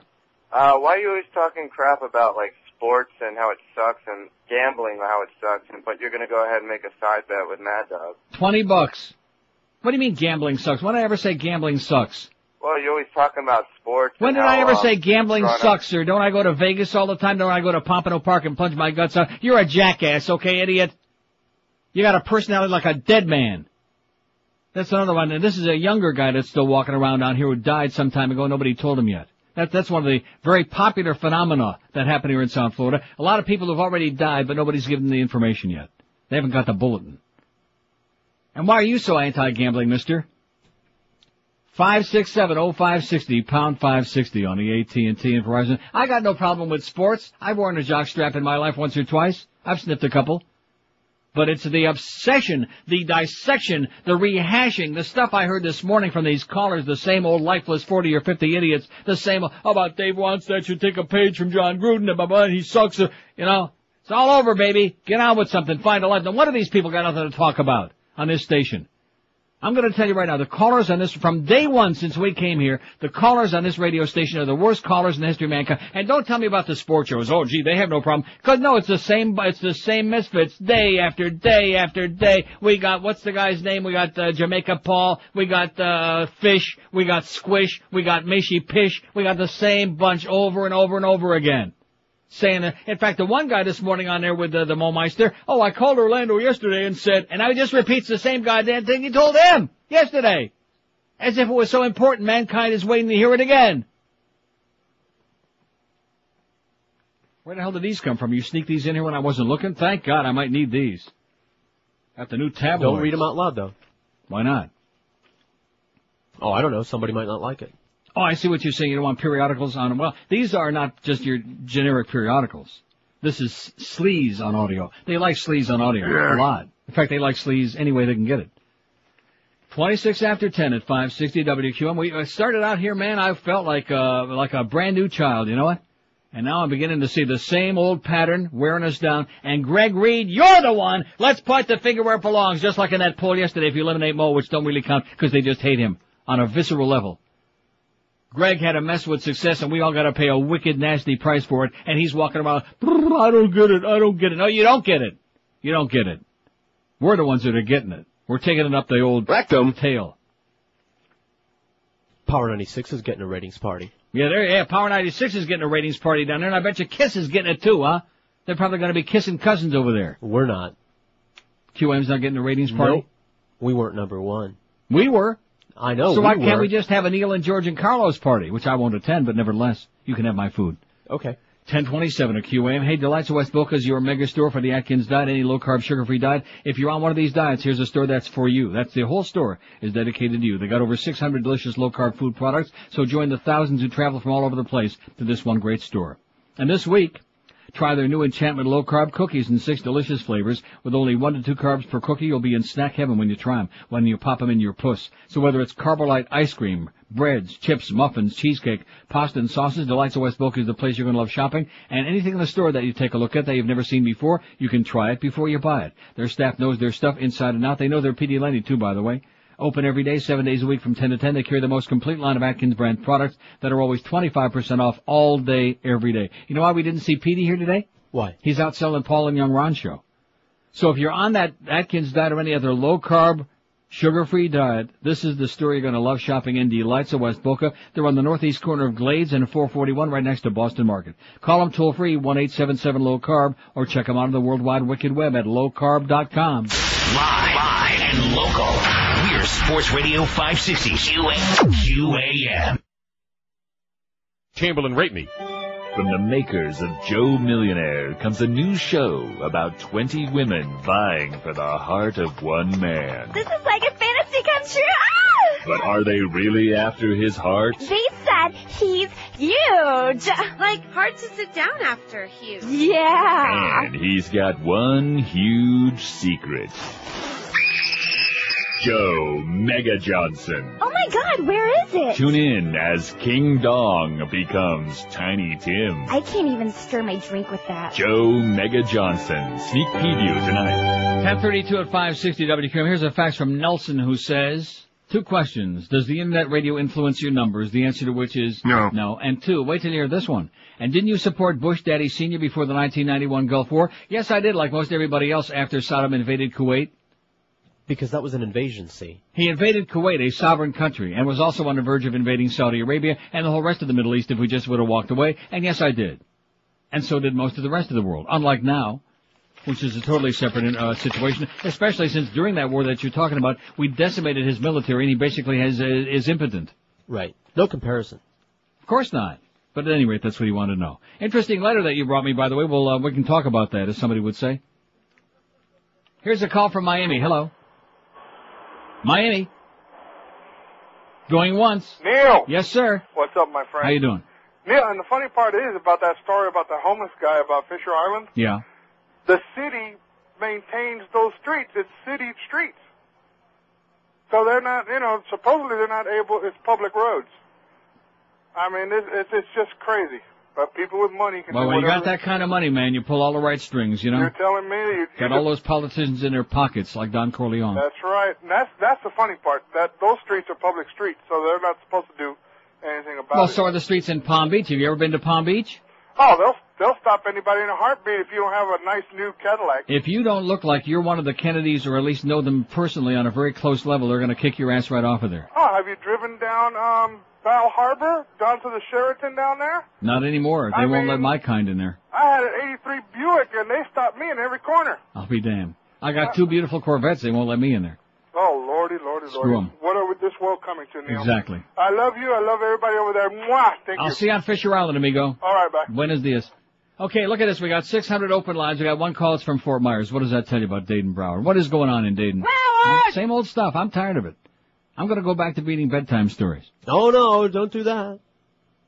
They can't even discuss that. There's nothing that they can discuss. There's nothing that they have the balls to admit. We had like 3 or 4 people there who follow what I'm saying? And the people who disagree with me on this, who did like it, they won't call because they don't have the guts to disagree. Because they're afraid that I'm going to hang up on them and call them an asshole, which I probably will, but nevertheless. You're accusing everyone of sucking your ass then, but if they call and agree with you now, they're sucking your ass now. I don't feel it.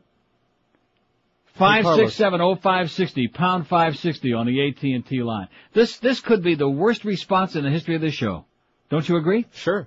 I mean, today is like the 27th of January. It's like not a holiday. It's not like something special. It's not like there's, you know what I mean? Something that they're supposedly This is the absolute worst response. Now, if I was going to say, you know, we missed a lot of businesses that aren't in business anymore, we'd have every line by the frustration of 27 years trying to do a talk show in this town. Finally got to me, and for 7 months I sat there mumbling to myself like I was going to change the world. Mumbling to myself. In fact, I'm going to blame George for that because he wanted me to mumble as bad as he did. Me? You're right. Because one thing I have when I start reading, I read too fast because I feel like I'm in a hurry. And I start reading so fast and to the point where it's like incoherent. Nobody can understand a goddamn thing that I'm saying. That's why you like those bedtime stories. You didn't even know what I was talking about. Because you guys were sitting in here, you weren't paying any attention to them. What? You're sitting in here looking at goddamn dirty pictures all day. I see what goes on here. See, it's a damn good thing I do come back here from out of town once in a while so I can see what goes on. And Miguel comes in here and he's looking at dirty pictures, and Julio comes in and they're like holding up boobs and breasts and nipples and stuff. Yeah, but that's in this room. Yeah. That's what I'm talking about. So God only knows what's going on. See, and that's another reason it's better for me to be in Toronto, because then you're in here and he's in there. Right. On the other side of the glass. On the other side of that wall with his the door. ass is on the other side of the glass. Right on. And I'm sitting here watching bop, bop, bop, bop, beep. And, you know, and I'm sitting here like, is anybody paying attention? No. No wonder they're not calling. They're listening to George and Carlos and they're going bop, bop, bop, like that. In fact, that's probably what's on the air. It wouldn't surprise me, knowing the way these bastards operate. I'm sitting here talking to myself and you guys out there listening, which is probably more entertaining, I'll admit. I got the tabloids here, though, so we could be dangerous. Look out. We're just talking about the Super Bowl. Here's Fort Myers. Hello. Fort Myers. Hello. Bad one. The guys, they were dead. Of Pam. Okay, call me back when you get a phone, because here like every third word. When you get like 50% would be good. Every other word would be okay. Anyway, speaking of the Panthers, the rumors have it that my tirade the other day worked like crazy. They brought the ice expert down here from up north from Toronto, and they worked on the ice. They had, in fact, somebody told me it was like 45 below zero in the Mac Arena the other night, which they beat Carolina 3-2 in overtime. Nice going, boys. And they're finally working to get that ice straightened out. I'm telling you, I don't say these things to try to be negatory. I just say them to try to help them out, because it's not an enjoyable experience to watch guys trying to play hockey when they need to be on roller skates, especially with the All-Star game coming up here in a few days. Oh, man. You think the superstars are going to want to skate on ice like we had here before? That they got ruts in there as big as somebody's fat boy's ass? I don't think so. So I'm just trying to give you some information. I mean, the franchise has been here 10 years. You'd think by now they'd have some concept of how it is to like put on a hockey game. They're working on it. They're a little slow. Speaking of slow, here's Hallandale. Hello. Yeah, see what I'm saying? It's Sonny Rosenberg. He's still in a coma. Sonny's still in a coma. Miami Beach. Hello. Hello. Yes, sir. Neil. Is this Neil? Sounds just like Neil. Yes, it does. Uh-huh. You see, Neil, I have a suggestion for your show. I like George and Carlos, but they're not second bananas. They're third bananas. Yeah. And what are you? I'm a second banana. I see. I understand Yiddish. I mean, when you say that when Dale Evans died, that if you looked in the encyclopedia, you'd find her picture with Roy Rogers, a troop of this and a goyim, I would have laughed. Yeah. Other people would have called in. That goes right over George's head, because George is basically a reticent, anti-Semitic. No, he's not reticent. Oh, yes, he is. And also, he should learn how to say words like comptroller is. Okay, good. I'll be sure to pass it along, my pedantic friend. Comptroller. You better learn your Now, what is this? Is there something going on I should know about? Is like the building burning down? When are you going back to Toronto? Who wants to know? Duff? So, why? Let me ask you, why can't he come in? I mean, I don't want to start picking on him off because he's okay some days, but he must have had a very traumatic debut on his show Penis Talk last night up against the Super Bowl. I think I'm having a tough time getting calls. But we got a break coming up here momentarily. Couldn't he come in here like during the break and discuss that for 20 or 30 seconds until I kicked him out? I'd be glad to discuss that. I don't know. When would he like me to go back to Toronto? What time is it now? When will the temperature get even close to freezing would be a nice idea. I'm not going back there now, I'll tell you that. Minus 22 and a minus 30 wind chill? I don't think so, boys and girls. I mean, what's the sense of going someplace when all you're going to do is like stay inside and turn the heat up as far as it'll go and look out the window and say, gee, what days are going to get like to 25 would be good.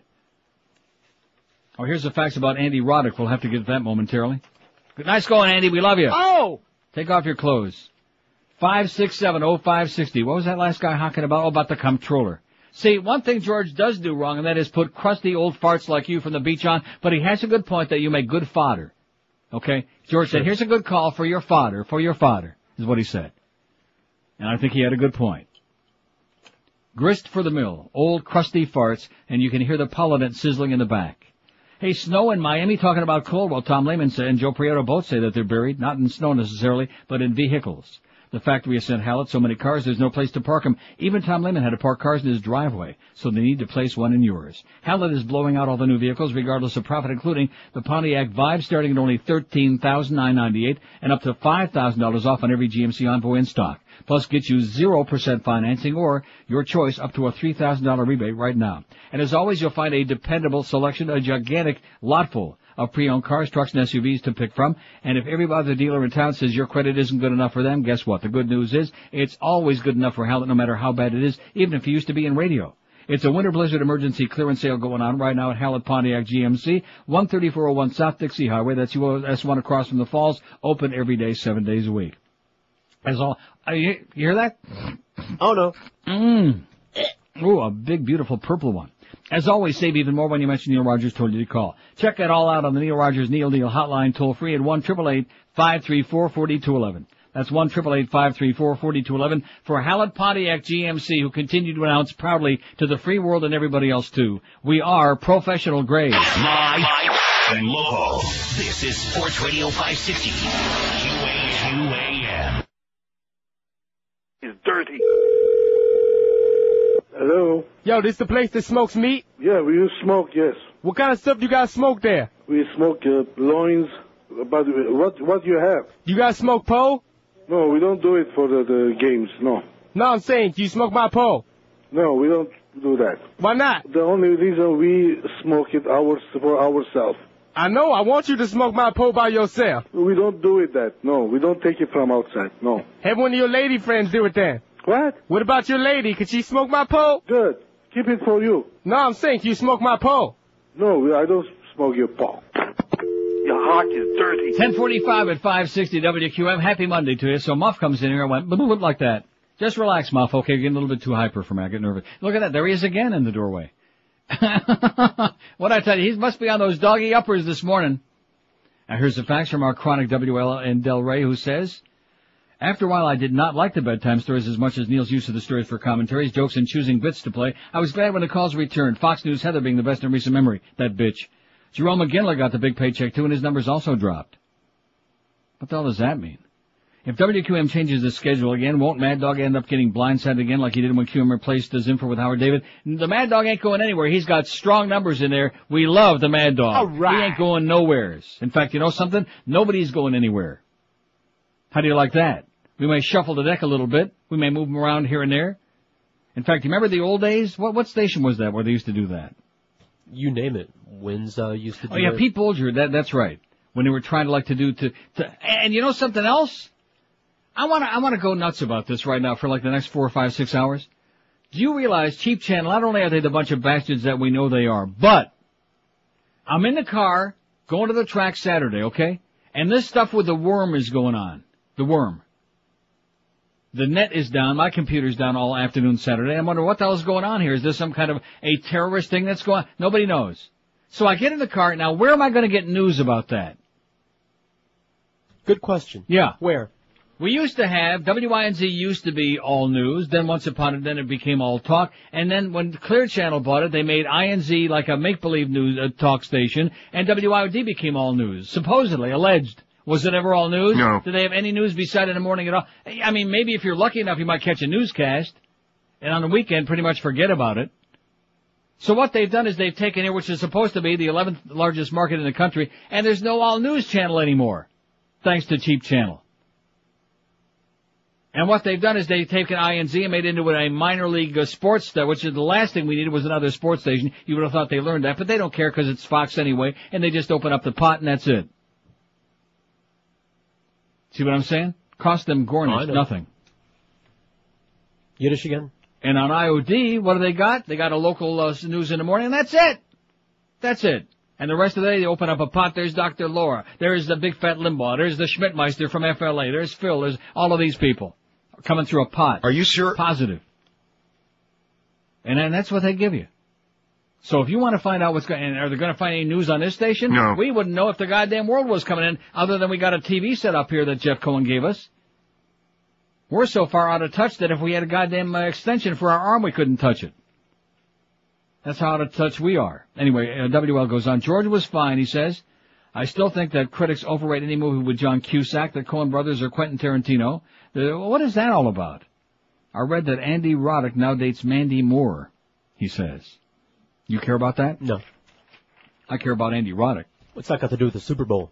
Well, let's see. Here's one. It says Latin Grammys reconsidering Miami. Well, that's great. Latin Grammys. Do you want to talk about that? No. No, we sure don't. Good God. Yeah, enough already with that crap. See what I've always said about this place? Neurotic repetition. The same stuff over and over and over again. Keep trying to beat a dead horse. Here's a call from Sunrise. Hello. Yes, Neil. How you doing today? Pretty good. All right. I don't know if you discussed this or it's on your website because I haven't checked it out. But the O'Reilly column from the other day about George Clooney. I saw the headline of that, but I didn't see what the hell he was writing about because I don't pay any attention to O'Reilly. What he was talking about was the fact that George Clooney said something about Charlton Heston and good for George Clooney. Good for him. And they're saying how people in this country can disagree without getting venomous, without getting mean-spirited, without getting down deep and dirty. It's just like we do the right thing, but these people don't. Right. Mm-hmm. And nobody remembers, Dan Burton standing up and calling Clinton a scumbag. Listen, for anybody from the right wing in this country to be talking about venomous and all this other, all you have to do is look at Ken Starr, for example. You're right, and it's just ridiculous that that's all you get is like you and whatever few people there are around the country that actually can speak the truth. No, but sir, we can't speak the truth because they've been working feverishly to try to get my ass off the air. So the fact of the matter is, anybody to the left of Attila the Hun under this new fascist administration we got, anybody to the left of Hitler, they're trying to get off there. They want to silence us because they can't handle it. Well, they can't handle the truth, and I'm just wondering what's going to happen, down the road when there is nobody like you guys left, and really will be 1984. I'll see you at the Canadian border. Bye. Good luck to you, sir. See you around, eh? You're going to be the Border Patrol? Yes. 567-0560, pound 560 on the AT&T and Verizon wireless line. Let's play the race card. Let's play any card we can. Let's pull one out of the deck and see if we can't get that prick off the air. What do you say? Going to work? No. No, we're not going anywhere. 284 votes on the George poll today. Why do you hate George so much? He's boring as Schmidt, 106. How do you like that? Well, I mean, that doesn't make you a bad guy. There are a lot of nice people who are boring, which doesn't also make you a nice guy. But I'm just saying you could be any of the above. Oh, I'll try to liven it up more. Well, see, right there. You see how boring that was, Carlos? Yeah. I'll try to liven it up more. There you go. Get it up a couple of octaves like Geldy. Look how well he's doing, huh? Maybe someday you could have a number like his. Or something like his. That'll never happen. I'm sure. Neither. The pills don't work. Let's see, he's boring as Schmidt, 110. I don't hate George, he's okay, 67. Oh, it's a good thing we put that one in there. Yeah, that's better. I love George, 55. See, it's becoming a little more lukewarm. Unless you keep putting the hot water back in the tub, it starts cooling off. He's a nasty little spick, 26. Too much eating ass talk, 10. And Matty Bell is still pissed off about it. Too much mumbling, 9. Too much religion talk, 8. And he's an anti-Semite, 7. That's from the 7 Jews we got listening that are still left. 567-0560, pound 560 on the 8. Hey, we're having a good time here, whether you people want to or not. How do you like that, huh? That's it. We're having a good time in spite of this town. And we'll continue doing so. Especially now that I got that bonus check in my pocket. And Carlos has got that $20 coming from the Mad Dog as soon as he comes in the building. And the 5 that I kicked in. And the 5 that you... $25. How do you like that, huh? Loan me $50. You're halfway there already. 25 big ones for Carlos, and it's only early on Monday yet. So forget about what Eric said about you. Here's Weston. Hello. Hello. Yes, sir. I don't mind your show. It's just that you curse quite a bit. Yeah. Is that a toilet flushing in the back? Yeah. Yeah. I just got a break. You just had a break? Yeah. Well, we don't want to hear the sound of your toilet flushing. You're talking about me You being a got me potty. You got me at the. You're talking about me being a potty mouth, and you're flushing the potty in the background. Well, you kind of caught me with my, Pants down, yeah. Yeah, well, I thought that'd make you happy. No, it would not. Not in your case. You don't know. You're about 80 years too old for me, man. No, you're not. Yeah, I am. Yeah. Okay, there he is, desperate old fart. Fishing around in the wrong place, pal, I'll tell you that. 5670560. Pound 560 on the AT&T and Verizon. I know who that was. That was Mickey McNichol doing a voice. In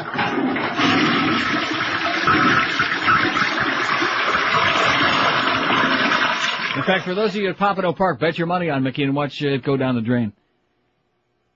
Here's Boca. Hello. Hello? Yes, sir. Hi, how are you? Okay. Not your fault or George's fault. Now, don't start out by saying that. It could be our fault. Oh, maybe. Don't let us off the hook so easy. That is true. That this town, or I should say South Florida, is brain dead and constipated, or both. Right. And you guys both do a great job. People don't realize how difficult it is to put up with the crap that you put up with every day and try to keep it entertaining. What I'd like to do is just talk about something that's dear to your heart, because I haven't found out much about the new Corvette coming out for the 50th anniversary. Yeah, I wish I could tell you. I haven't heard a thing about it. I know it's really? coming out. Oh. Well, wait a minute. The anniversary one was just last fall. Well, I just read something that the 50th anniversary is this year for the Vet. I don't think so. No, I'm wrong. I could be wrong, but I'm pretty sure that's the one that came out in the fall, and the new one that's coming out is the new model. Now, I could be wrong, but I think they've made some changes. You know anything about it? No. Nothing. Okay. And the reason I don't know anything about it, ordinarily I'd be more interested, but I've already got two 2002 or whatever the hell they are, right. And I'm really not in the market for a new one because I'm almost never here, so they have so few miles on them that it's kind of stupid for me to worry about that. I understand. But somebody will call. I'm sure. Thanks. Neil, hang in there. You too. We're hanging, baby. Let's get some new Corvettes. Oh! Come on, with all that money I'm going to make from that Mandich bet, instead of giving it over to Carlos, I can go down and buy a couple of new Corvettes for my good friend Greg Nelson at Lou Back Road Chevrolet up there by Pompano Park. But because I'm such a nice guy, I'm going to turn that 20. That, of course, is assuming that Mandich coughs it up. Now, I'm sure he's a man of his word, even though he went to Michigan. And he was a real hard. All of a sudden, I notice he's a big Tom Brady fan. Which I got news for you. Tom Brady would have played a lot better yesterday than Rich Gannon did. I told you that. Oh, he's the most valuable player, Neil. You know nothing. He's overrated, okay? He crumbled under the pressure against that defense. He's as immobile as a statue.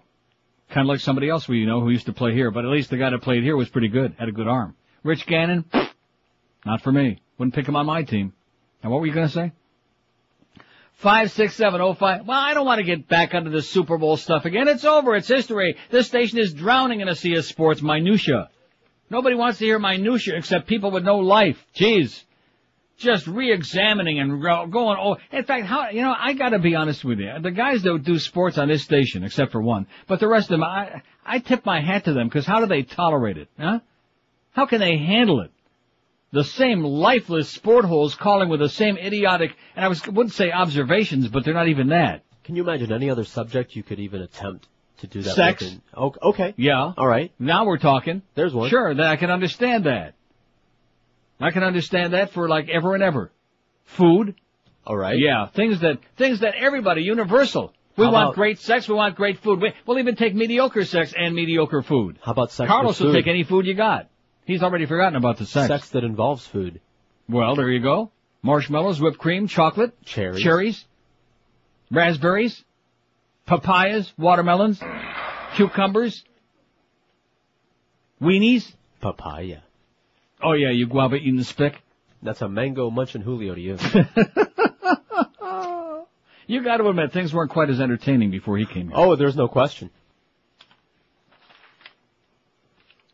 10:56. I'm just reaching for some copies. And like you you got all said, this what are we going to talk about when we don't have him? I don't know, but let's find out when that starts.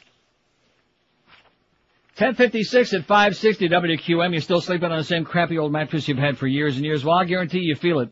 That's why when you get up in the morning, you feel like crap. Do what I've been doing, what George has done, and a lot of others, Miguel, some of the other schleppers around here. Call 1-800-MATTRESS, M-A-T-T-R-E-S, and guarantee yourself a great night's sleep for months and years to come. They carry only the best names. They got Sealy, they got Serta, Simmons, King Coil, every size and style.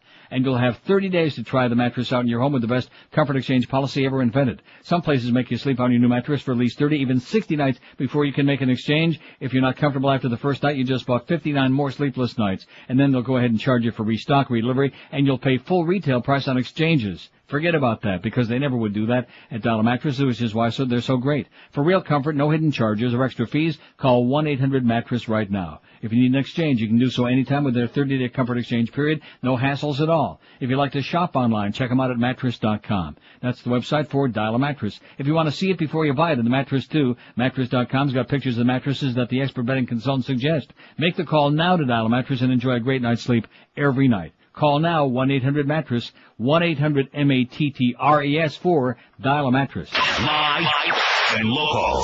This is Sports Radio 560. QAM.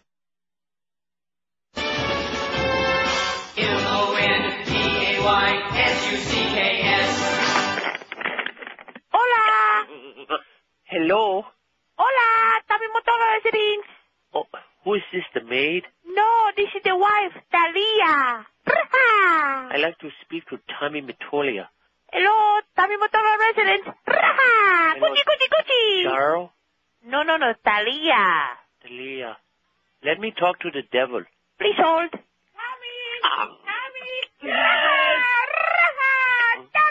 What is it? You got the phone. Oh. Phone. Hello. Tommy Matolia. Speaking. This is Michael Jackson. You lost your job. You lost your job.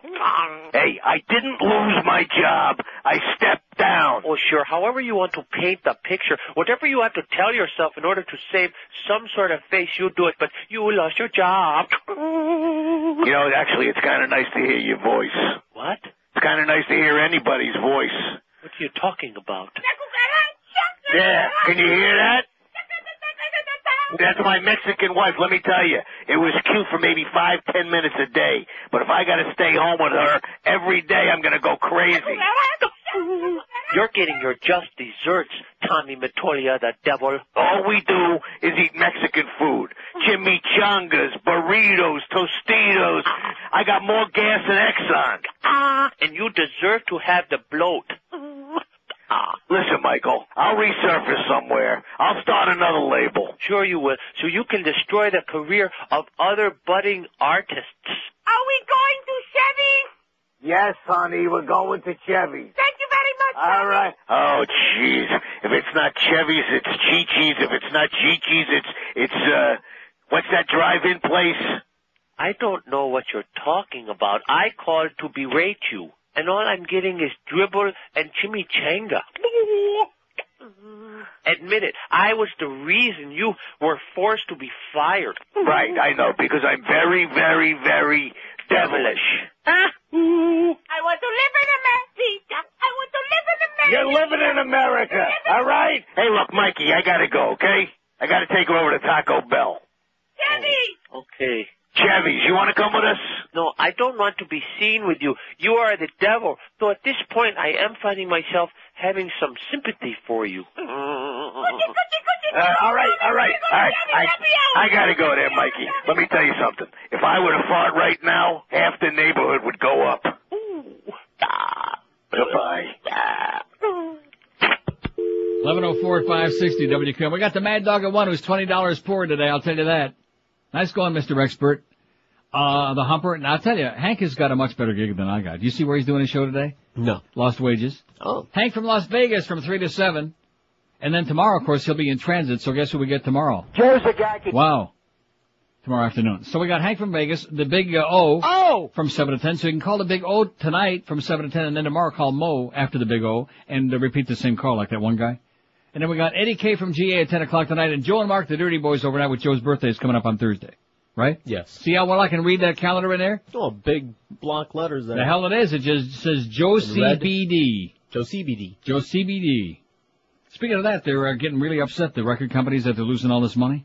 Yeah, whatever. That people are stealing music off the internet. Carlos, people are stealing all that music off the internet. Do we care about that? No. No, we don't. Make Too some bad. good music, I'll pay for it. Too bad. Here's Miami. Hello. Yeah, can you autograph my balls? Hi, Aaliyah. Hello. Hi, Aaliyah. Hello. Yes, sir. Hey, hi, how are you? Okay. Now, I was calling just to ask, what do you feel about the free safety position that, or, you know... 567-0560, pound 560 on the AT&T line. We're down to one call here. Here's Hollywood. Hello. No, it's sunny. It must be moving. It must be transit. Okay, that's the end of our calls today. That's it. So what's in the Inquirer this month? Yeah, what's in the Inquirer? What's in the Star? What's in the Globe? Thank God I got him here, I'll tell you that. Drug doctor rats out the Star. We name names. All the stars who are on heavy-duty drugs, which, quite frankly, if they were doing the show, I wouldn't blame them. 567-0560. Lonely Martha Stewart feels abandoned. She didn't even decorate for Christmas. Oh, my God, what are we going to do for Martha? Mariah warns Christina, lay off the booze. You rat. A lot of boobs in here. Look at that. Bounteous Brooke Burke took viewers to exotic locales as the host of E! Network show Wild On.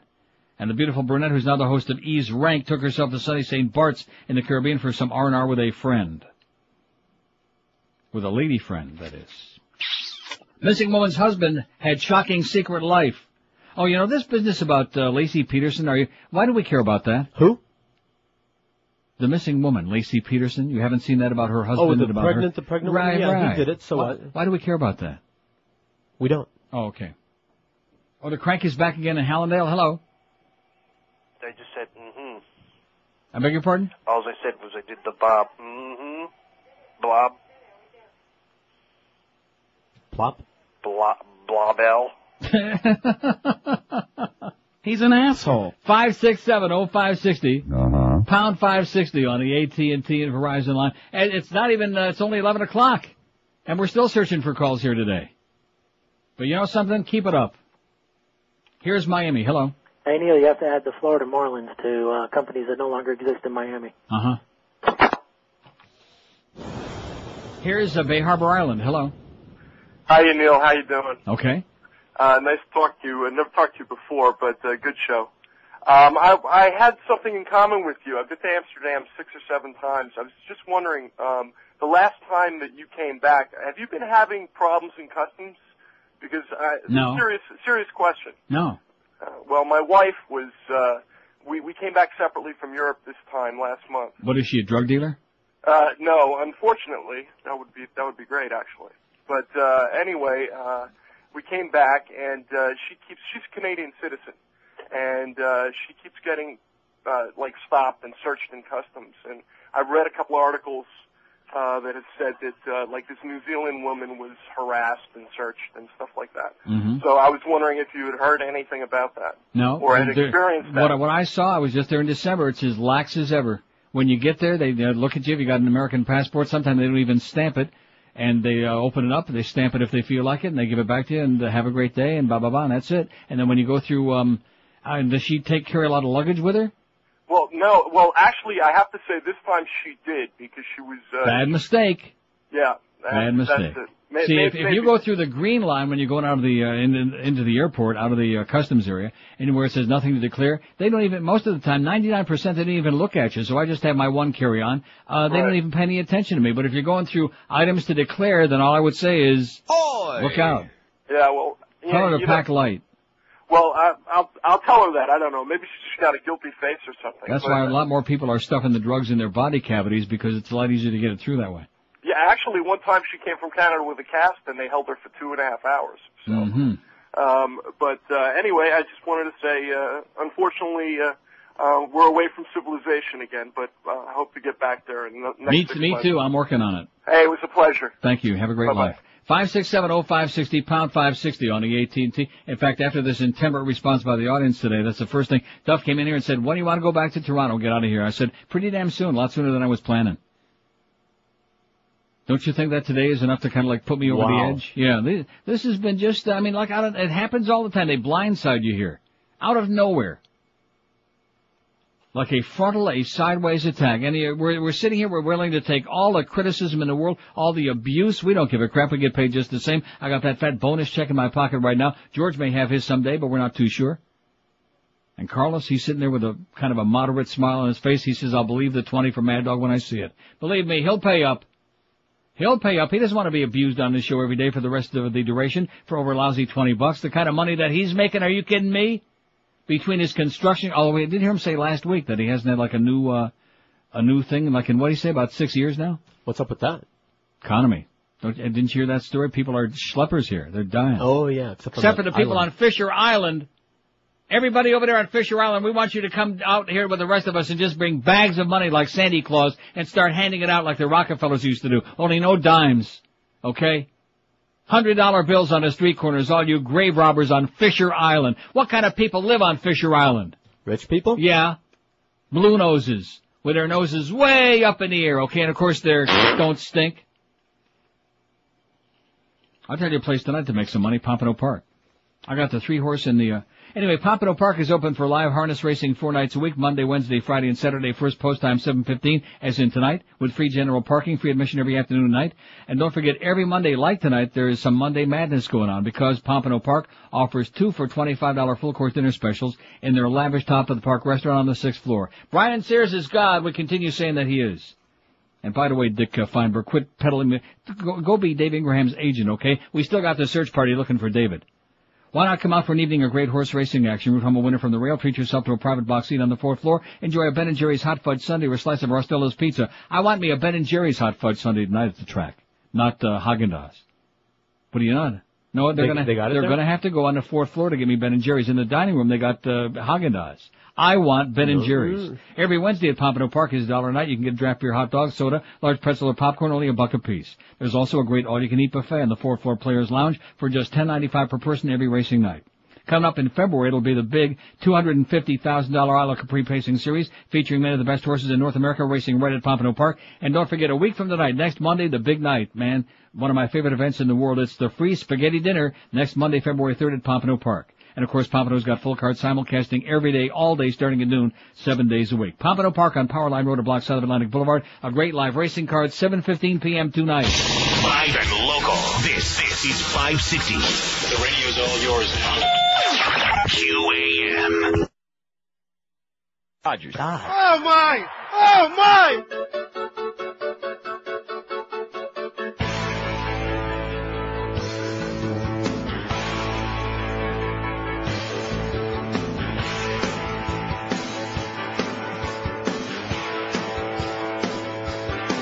Well, I was hanging round the house. I had one hand on my mouse, and my other hand was busy in my pants. Since the day that I was born, I've been into kiddie porn. When my grandma made me do the naked dance, I won't drop the soap if I go to prison. Jerry Paul says I had a good reason. Went online to prepare my book. That is where I went astray. A pedophile online at play. Oi. But now I am here to say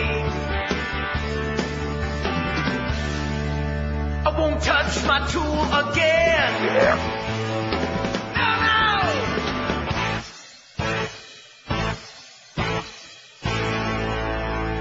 See, even his abuela made him do the naked dance, not just Alien. 11:17 at 560 WQM. The inspection, the weapons report is going on at the UN right now, and you know what they're saying? Work to the best of our ability. What?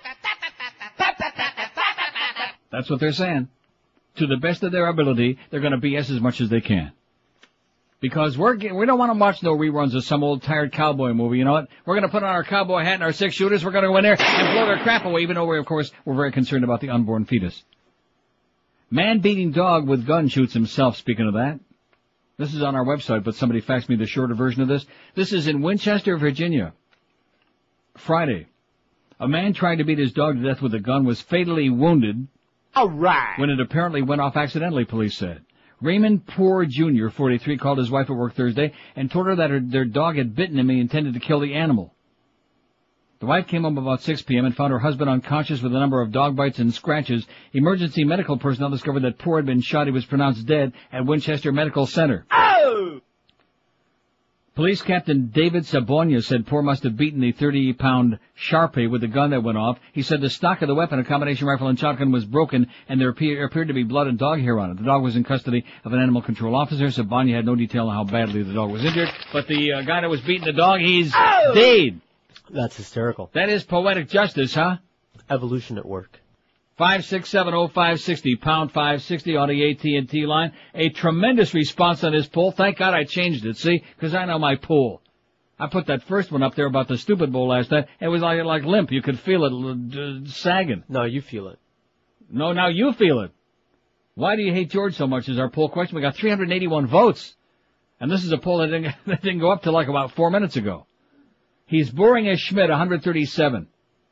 I don't hate him. He's okay, 93. Okay, you know. I love George, 68.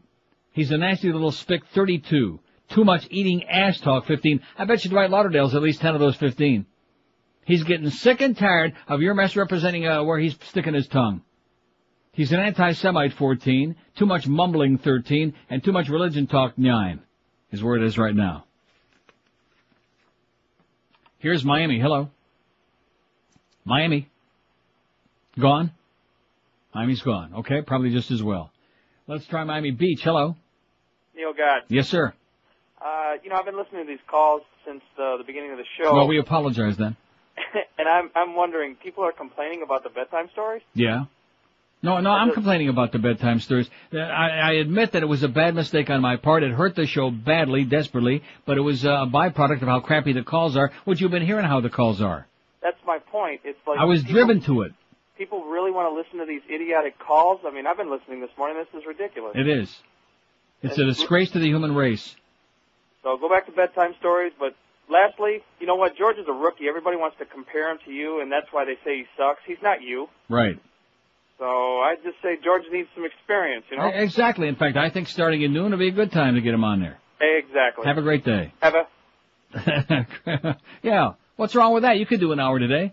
Get out of here a little bit early. In fact, I think like Tom Jenkins said, I'm going to just get on and go in my beautiful Corvette and head up the Hershey Highway. Where you're and out I'll of touch. call in from wherever the hell I am as the whim strikes me.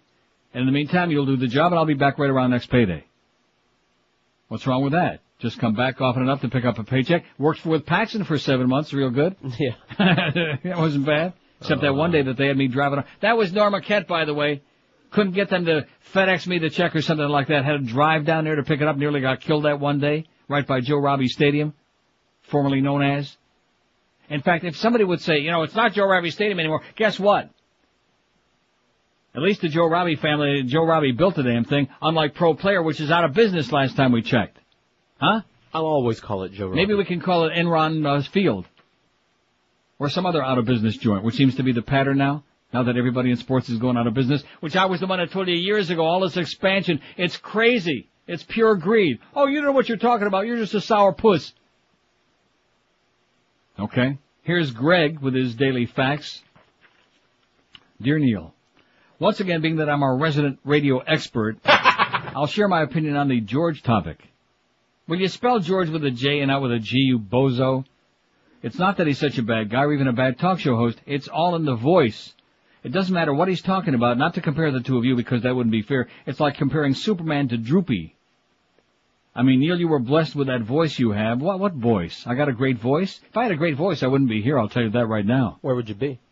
Newark. Your voice, no matter what you're saying, is very powerful and draws in the listener. It's powerful, baby. You hear it? George's voice, it kind of draws in dead farm animals. Just kidding. Seriously, he can't get away with the long, unnecessary pauses. Even your pauses in dead air are more entertaining than when he speaks. Oh, now that's bad. Well, he's got a point, though. The bottom line is George seems like a good guy. See how he's sucking up to you now? Won't work. His show is entertaining once in a while, but what he needs is a voice transplant. Maybe we can get a twofer for you and Geldy. He's stealing your material. We can get a twofer. You said that already. What? He's feeding your material back to you. I know that. Will you just stop? See, that's another thing they don't like about you. You're just intolerant. Of some people. Take these people for what they are, He's okay? You expect to be too much. Original material to you when did we ever say that? We never said original material because you don't have any. Well, that'll be fun. It says get some more energy, more excitement, George. Okay. It doesn't mean higher pitched. See, you assume it's forceful, not high, not squeaky. Take more caffeine or do some uppers. There you go. Call up Moses. He'll bring you some. Sorry, that's not my bag. Surgery might be in order. No matter what happens, you should thank your lucky stars every day. You were given that powerful voice, but should be questioning every day how the rest of you turned out so poorly. That's a good line. Just a joke. It says, calm down. P.S. Bring back screenless. No, thank you, Gray. You were doing good till you got to that. He's right. How did I get such a decent voice and such nice feet from the ankles down? There you go. The rest of me ain't worth a crap. That's the way it goes. Nothing's perfect. Small penis. 5670560, pound 560 on the AT&T and Verizon wireless line. Hollywood, hello. What's up, Neil? Yes, sir. Yeah, I heard you talk about Shania Twain. Yeah. She's awesome, huh? Yes, she is. Do you know her story behind her? She's got a really troubling story in the past. No, her I do parents not. were killed. She's, I know she's from Canada, eh? Yeah. But, her parents were killed when she was in a car accident. Well, just because she's from Canada, so is Celine Dion and Anne Murray. No, well, so that's what I'm saying. But Mike Myers.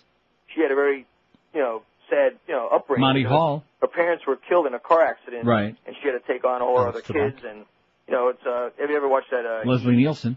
John Candy. Go ahead, I'm sorry. Okay. No, we're listening to you, but we're talking about Canadians. No, well, I'm just saying that she's really a really, good person. She put all her kids off, she took care of all her siblings. Right. Her parents were killed in but she's like a real down-to-earth person that had her own. We love Shania Twain. You don't have to sell her to us. Okay. And in closing... They don't come no finer than Shania. Does Mo have a bald spot? No. Not a spot. See, bald spot implies like... Right, that there's hair around it. Right, exactly. 5670560. In fact, old Chrome Dome, we don't discuss his bald spot anymore because George, See, that is a good point, though, that you were intimidated all summer long because of the fact that it came right on the heels of old Mo trying to get your ass fired. I forgot about that. He was hanging by a thread. He was hanging by a thread. I was working feverishly to keep him his job, to keep his job going. Because some old fart comes in here, some old fuddy-duddy with a bad temper, some temperamental, cranky old coot who's trying to get everybody else to point the finger at them and blame them for his failings. Never once have I pointed the finger at George and said, it's because of you that I'm an ugly old fag. That's your fault. Have I ever said that? No, not Although really. the food part I have pointed at and blamed him a lot. Since we're not eating today. Once. Since you've been back. Once what? About the food. Bull crap. We've eaten in here once since I've been back? Once it was my idea. Once a day, maybe. Once a it was day. my idea. We had Wayne Arnold Matter 3 of fact, I'm times gonna that go I make can some count. soup. What's the other stuff that came in here? The other stuff was like some sponsor that they foisted the food on me. And once it was my idea. Oh, the other one was Flores. Sorry. All the rest were you or them. And Somebody Jeff else. Cohen with those 2 big balls he brought in here that day. You see the way he dragged those in here? In fact, almost got caught in the Snapple. Dragged him in a sack. 5670560, pound 560 on the AT&T and Verizon line. As we look at it again, Spastic Monday, baby. Spastic Monday. They're in, they're out, they're up, they're down, they're everywhere. But do they want to talk to us? No. And you want to know why? Because see, now we got a problem. Now the people who like the bedtime stories, now they're all gone. See, that's the problem. They got to be gone. They certainly won't speak to me. We had one guy there. Other than that, they won't call back in. And that's mostly the female audience, which we don't have much of any anyhow. Oh, Neil, that was like that bitch that called you that day. Right. Oh, it's when you're on, you're the only voice with the other side. And Neil always says nobody cares. Is that just a cop-out? Is it too much work? Did she ever call back? No. I hope that bitch calls in today. I dare her to call his show. Is she gonna call? No. No chance. No chance. And you want to know why? Because she's a pussy. That's why. She don't have the balls. She's backstabbing me when she thinks I'm out of town, and I'm right in town listening to you for like 4 minutes. Just long enough to hear that. I can only imagine the other kind of crap that went on when I wasn't listening. In fact, the wounds in my back. Yeah, right. I'm not the bird. What Carlos told me. Hey, you need car insurance if you've gotten tickets in the past or had an accident? Yes. If you have bad credit. If you answered yes to any of these things, then here's the number to call. Boy, it must be the air in here, I'm starting to get choked again. 1-888-506-7283. That's the number for Florida First Insurance. They have the car insurance policy plan for everybody regardless of your past record.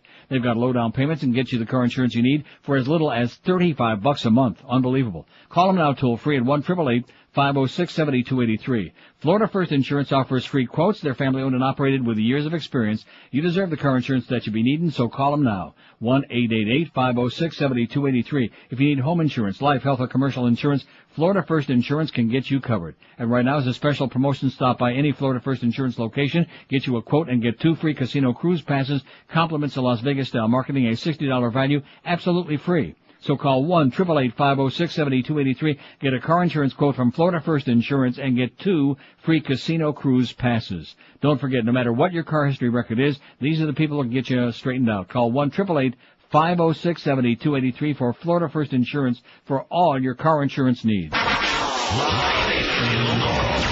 We're Sports Radio 560 QAM.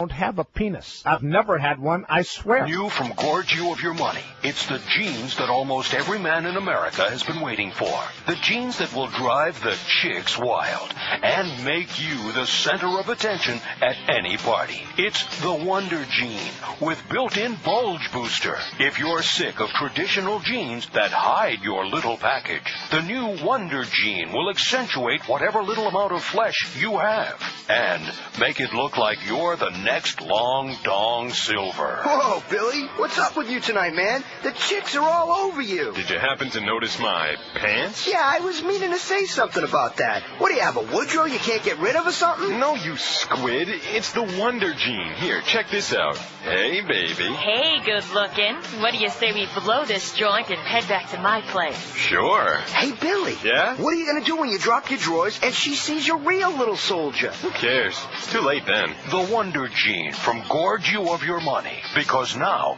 it's the men's turn to cheat and the women's turn to be disappointed. 11:32 at 560 WQM. Happy Monday to you. Halle Berry's sad suicide bid. Oi! That's in the Inquirer. Don't do it, Halle. Or that's in the Star, I'm sorry.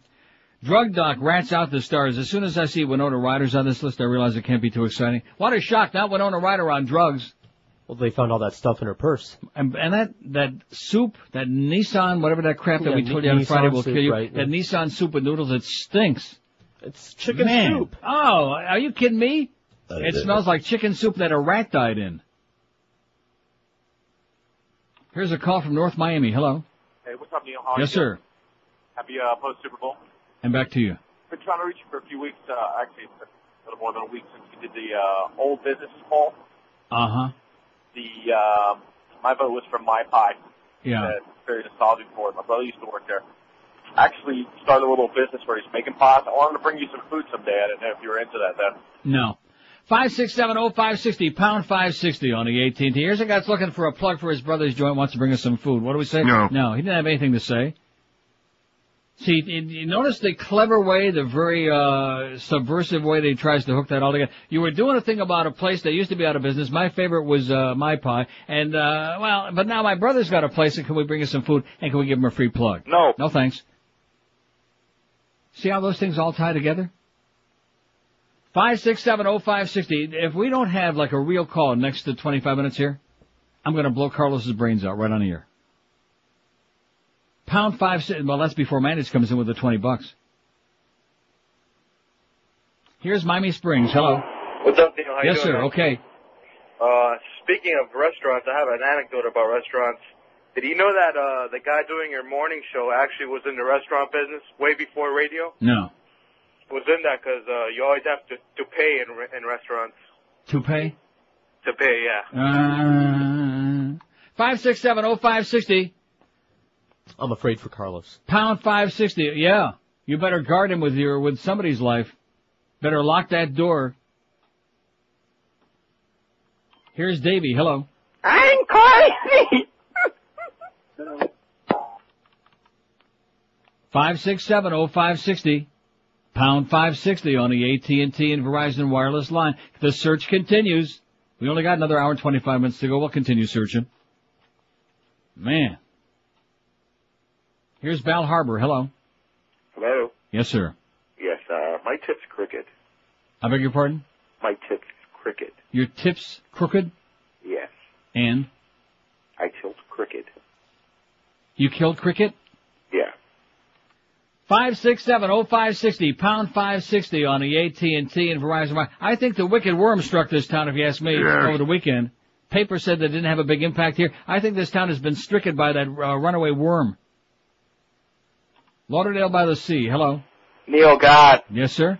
Howard David sticks his toupee to his head with his own semen.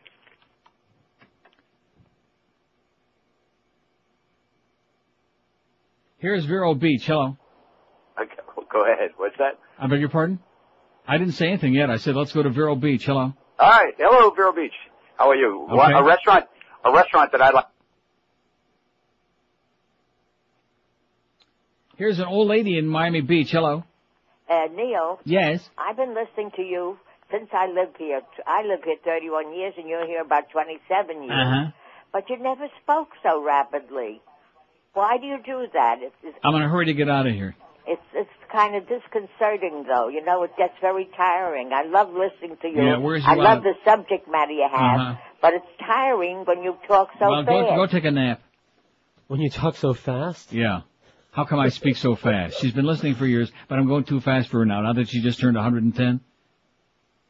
Let's see, I have the same problem as the other guy who can't call from work, but I love the facts. Let's see, I like the bedtime stories. I'd like to read more, but I don't have time. I like George, yada, yada, yada. I used to see his wife and child at our bus stop last year and the year before. I like them even if he doesn't. If Goldie is such a hockey maven, why does he refer to jerseys as sweaters? My little dog and my grandmother wear sweaters, not hockey players. And 4, who do we know in the Air Force that can give George some go pills? Says Todd in Hollywood. Chronic. I don't think he has a go problem. I think he's going just fine every morning before the show. Sure. Sometimes twice. I don't think that's his problem. He needs doggy uppers is what he needs. To quit being so lethargic. In addition to which, don't you understand, he's run down from these calls. See, I can handle it because I'm making the big bucks. But for a punk like him to come in here for like $1.50 an hour and talk to these bozos and beg and plead and then give and all this other stuff for 4 hours every day, he can't take it. He can't take it. He's like a little genius in here. He wants to talk intellectual crap. Like right. us. Intellectual crap, and all he's getting is the crap part. That's right. Oh, I like the way that fed back. That was exciting. 56705. Basically what we've had today, we had a couple of real people on there, not too much. We got a bunch of crappy, bitter old people, like this last one. Hey, what's going on? What do you want to talk about? They couldn't, if you held a gun, if you stuck a goddamn Uzi up their ass, they couldn't do it. And that's the sad part about this town. And that guy who sits in front of me at the hockey games, by the way, when the Leafs come here a week from Wednesday, which they'll probably still be in this coma they just went into. If he happens to be there, which I hope he's not, because I'm tired of looking at the side of his head, just don't be bugging me during the whole game, okay, mister? Because I go there to see the game. Not to hear your stories about Bob Nystrom. Nobody gives a flying crap about Bob Nystrom, okay? Or about the old Rangers, or about goddamn Eddie Jackman, or that crap. Right, Skippy? Right. Get out of here, by the way. What's he doing in there? Skippy. I have no idea. Got a constant parade of people in here, in and out of here. It's like a goddamn, like a laundromat. He came for Miguel. He came for Miguel, huh? How much? This much. Teaspoon? 5670560, pound 560 on the AT&T and Verizon wireless line. One thing that amazes me about Skippy. He has a wife, you know. Hey, I'll tell you one thing. Get off your lazy ass and start losing some weight. And how do you do that? Look at the Beast, if you have a strong stomach. The Beast is down to 240. I bet you what day is he going to be weighing in? On Fridays? Or I have no idea. Whenever he feels like it. Whenever he gets off his lazy fat ass, gets out of UM and gets over here. Of course, he only comes in when he's sure that Mo is safely out of the building. Change your life today. Lose the weight, not only look better, but get a lot healthier too. And how do you do it? With Balance for Life. That's the way to do it. No cooking, no shopping, no cleaning, no worries, no calorie counting, no carbohydrate counting. Because Balance for Life combines the knowledge of the Zone diet with a special emphasis on the glycemic values of carbs, which control your sugar levels, and deliver right to your door, at home, at your work, wherever you are. 3 gourmet meals and 2 delicious snacks with a little bottled water in your sack too, in that great little black sack. And you know what we always say on this show? If you got your little black sack, you're in good shape. So get with the real weight loss program, not some goofy thing that doesn't work, not some dangerous regimen. Because Balance for Life is delicious, it's nutritious, everything is fresh, and they let you choose between 2 choices for each meal every day that you're on the program. Call them right now if you want to lose the weight the delicious way. Call 954-568-3229. 954-568-3229, or visit their website at balanceforlife.com. Live and local. This is Sports Radio 560 QAM. That sucks.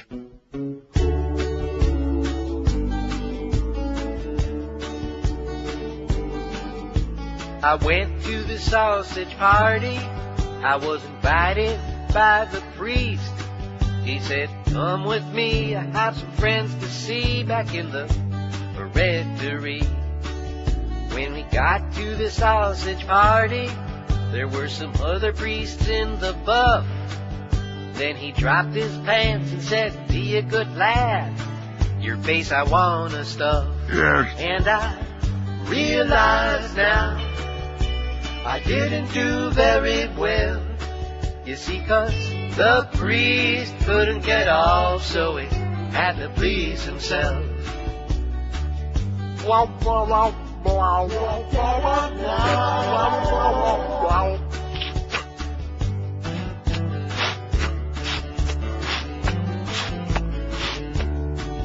Then the priest at the sausage party said, have faith, son, try it again.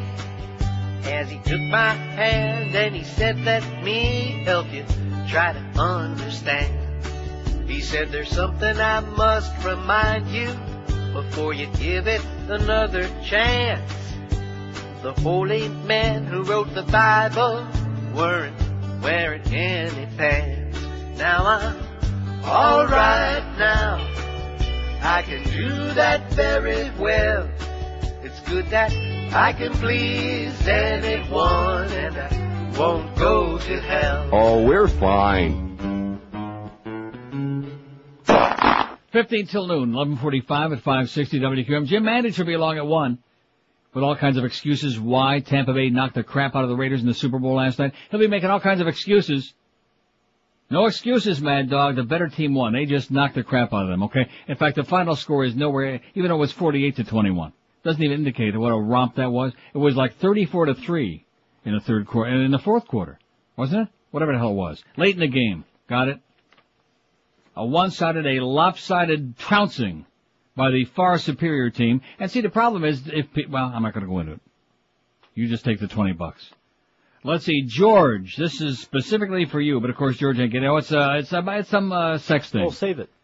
For a few months, I heard you speaking about your teacher, Mrs. So-and-so from his grade school, is my cousin. Oh. She has 3 grown kids, one, Harvard, Stanford, UM, so-and-so married this one, whatever. We'll save it. I'll give it a look. It says she's still pretty hot, is what it says. How about that? Yeah, I was talking about I'll one save of my it for you, okay? that I had the hot I'll save it for you. There it is. Like I said, we're going to be talking a lot more about sex on this show and a lot less about saving the goddamn world. And by the way, the inspector said... One of the most worrying areas was the chemicals and materials required for the production of VX nerve agents. Is what he said. Basically what they said was... They still got a lot more work to do before we start blowing everybody up over there. Since we are so concerned about human life.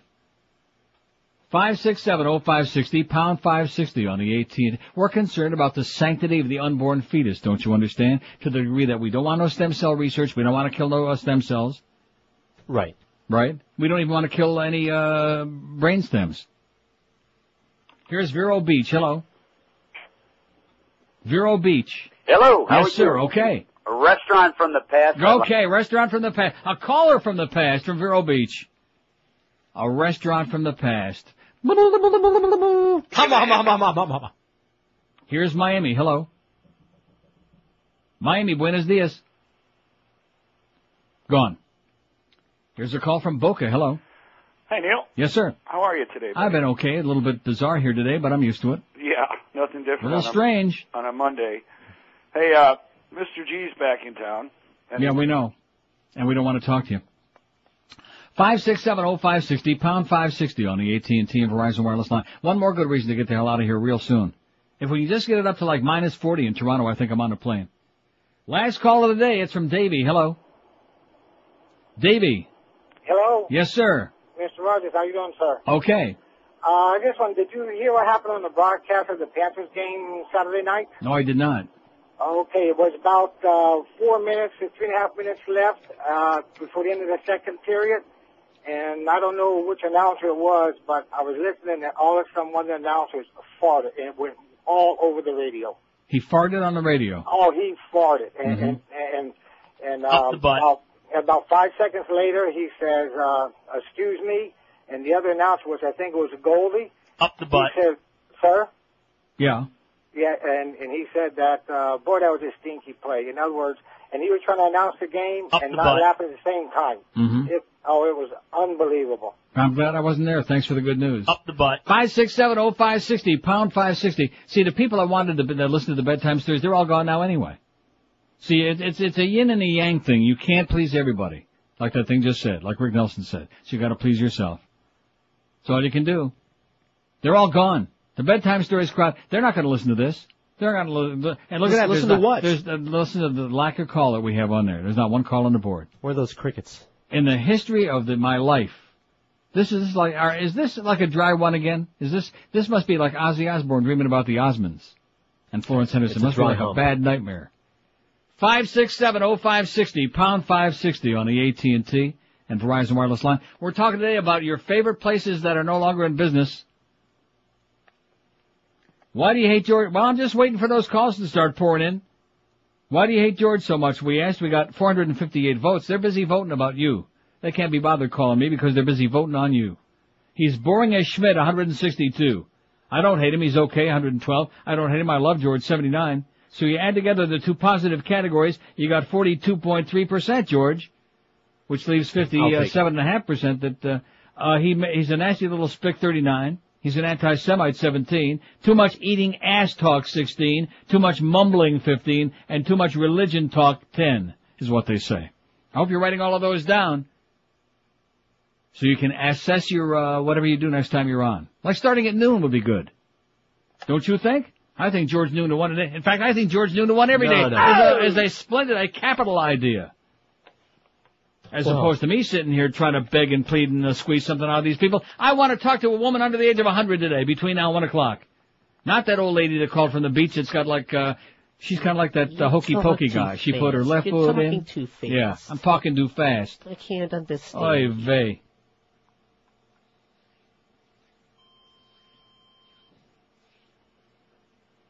Here's a call from Fort Lauderdale. Hello.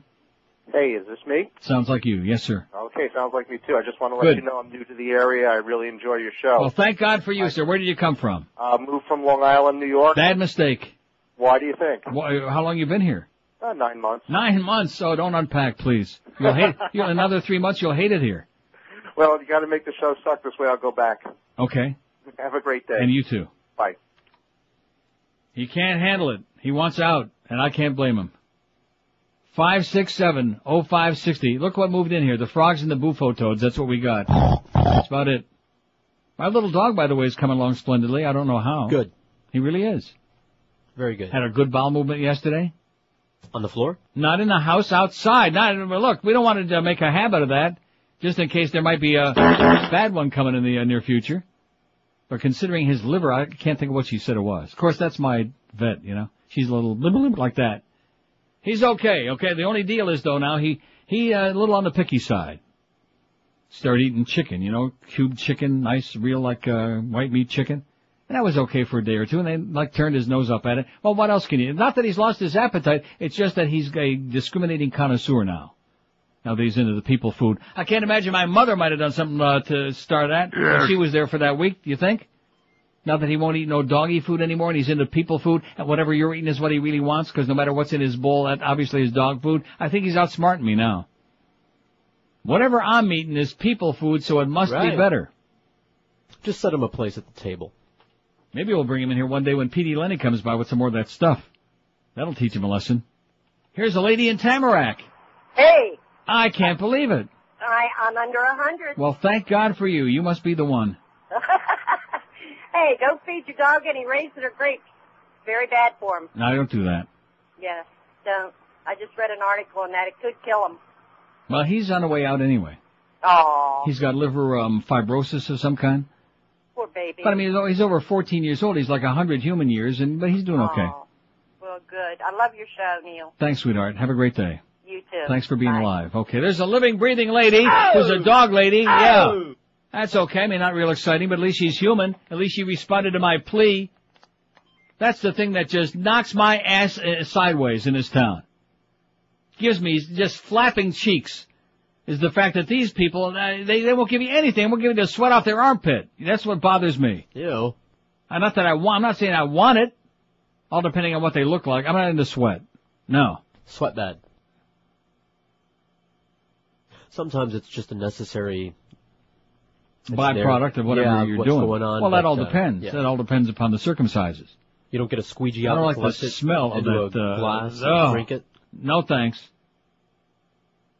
567-0560, pound 560. Although keep those squeegees handy. They double as a good ice scraper for your windshield when it gets cold again next weekend. Just turn it over. Yeah. Just flop it over. And the squeegee, too. Coconut Creek, hello. Hello, Neil. Yes? Do you have any Wonder Mugs? No. Did you forget about Stagger Lee's in Fort Lauderdale? Here's Key Largo, hello. Key Largo. Hey. Yes, sir. How are you? Okay. Been listening for years. Love the show. Thank you so much. Anybody remember back in the late 60s and maybe... Here's Miami, hello. Neil. Yes, sir. What is wrong with these people keep calling about these damn places that closed down? I mean, give me a break. They're living in the past, man. They're one-dimensional. Let's start the new poll. Dead people who are still dead. There you go. Just open a window and look outside. You'll see a lot of them. Absolutely. I'm a young Julio here, under 25. How about that? All right. Shocking. So let me tell you. I mean, these jackoffs keep calling about, they want to hear these phone calls. The same guys calling out Mighty Kong. I mean, that's so boring. I'm a young Julio. I'm working, going to school. I like to hear some periodicals here and there. Periodicals on audio sounds like a winner to me. I don't get a chance to read the paper, I'm busy doing things. I got a life, you know what I'm saying? So I don't mind a little husky dose of that. And then, of course, you get the same morons down here in Miami want to call us same stupid Little stuff. dose. That's right. What's wrong with little dose? Nothing wrong with that, No dose, trace. So I don't mind a few stories here and there. These other guys calling up are killing me. Okay, we'll try to give you a periodical every now and then. All right. Love you, Neil. See you, amigo. Bye. He wants some periodicals on audio is what he wants. And by the way, did it seem to me that the rating book went by and Tom Jickle was out of town? I know I mentioned that before. That's for people who don't listen between 9 and 10. The consensus is that Greg Reed did something grotesque and unacceptable to this program. That's just not just my opinion. Many people inside this building agree with me that moving the show out of the 10 to 2 slot was an act of insanity and suicide, is what it was. 600 years, Neil Rogers, 10 to 2 midday, like a fixture, like a part of these people's lives. And now the whole world is supposed to change their life to suit Greg Reed. That's the way it's supposed to work. Does it work? No. Didn't work. We did a year of that. Didn't work. Starting tomorrow, we go back to 10 to 2. What are you laughing about? You can do 9 to 10. Oh. What? It's a lively hour. Sure. Lots of bits. Maybe some songs. All comedy bits. We're doing that Wednesday. Wednesday, don't forget, we're doing the noon to 1 hour and the 9 to 10 hour. Just Carlos because. had a good idea. Yeah. The karaoke hour. People can call up. We'll play the karaoke bed. They can sing on the phone.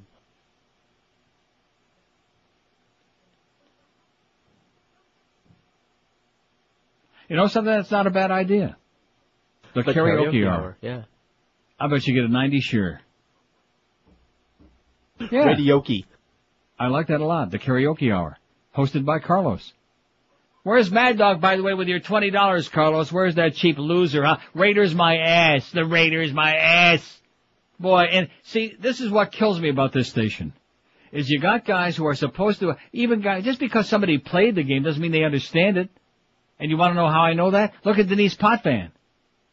He hasn't got a clue. He wouldn't know a hockey puck from a learner's bagel. Okay? Denise Potvin. Hall of Flamer. A real rocket scientist. A freaking genius. You know what I'm saying? Somebody that goes on here and says, I feel really, really shitty. So what do you expect him to know? Huh? Don't forget, look up dumb frog in the dictionary. You'll see his puss right next to it. The one where his teeth are like half knocked out. By Mike Pellick. Delights of West Boca, a mega store for the Atkins diet or low-carb, sugar-free diet is the place to shop. P.D. Lenny recommends it enthusiastically. They've got over 600 delicious low-carb food products waiting for you. And this week, be sure to try the new Enchantment low-carb cookies in 6 delicious flavors, only 1 to 2 carbs per cookie. I better slow down for that lady on the beach. You'll be in snack heaven. So whether it's Carbolite ice cream, breads, chips, muffins, cheesecakes, pasta, and sauces, Delights of West Boca is a place you're going to absolutely love. And they got a knowledgeable staff who really knows their stuff inside and out. Open every day, 7 days a week from 10 to 10. At Delights, you'll find the most complete line of Atkins brand products anywheres in town. Always 25% off the regular price today, all day, every day, even on Purim. By the way, speaking of Purim, do we have that on, or is that a Goyish calendar? It better be on there. So if you're on the Atkins or any other low-carb diet, here's a store where you can go in and really stock up on all kinds of good snacks. Delights of West Boca on the northeast corner of Glades and 441 next to Boston Market. Call them toll-free at 1-877-LOW-CARB. You'll find them on the web at lowcarb.com. Don't forget there's only one Delights of West Boca. It's your official Atkins retail center. Live and local. We're Sports Radio 560 QAM. Well, it be the 12 to 1 hour on WQAM. Let's all give Dr. Laura a call and ask ask her what she knows about her mother at all. On who knocked her off about a month ago. Laura's mother should know. I'm dying over here. Laura's mother should know. Me estoy muriendo aquí. Struck on the head. Open the door and look on the floor. It's Dr. Laura's mom, but she ain't anymore. She Been died. rotting so long, it's best to hold your nose. Laura's mother should know. Laura's mother should know. Oh, Dr. Laura, you're so wonderful. I'm sure your mother's in the arms of the Lord. I'm fat. Dr. Laura, just want to thank you for your guidance on child abuse. My mother's rested comfortably in compost now. Sanctimonious skank, sourpuss right wing radio. Oh, that's Dr. Laura's mindless minions adore. Psycho bitch never belonged on the radio. Laura's mother should know. Laura's mother should know. Laura's mother should know. She's very dead, you know. Can you imagine how good that must have smelled in there? Remember in Silence of the Lambs? When they had to, put the things over their nose when they were Although they were putting Vicks on their lip.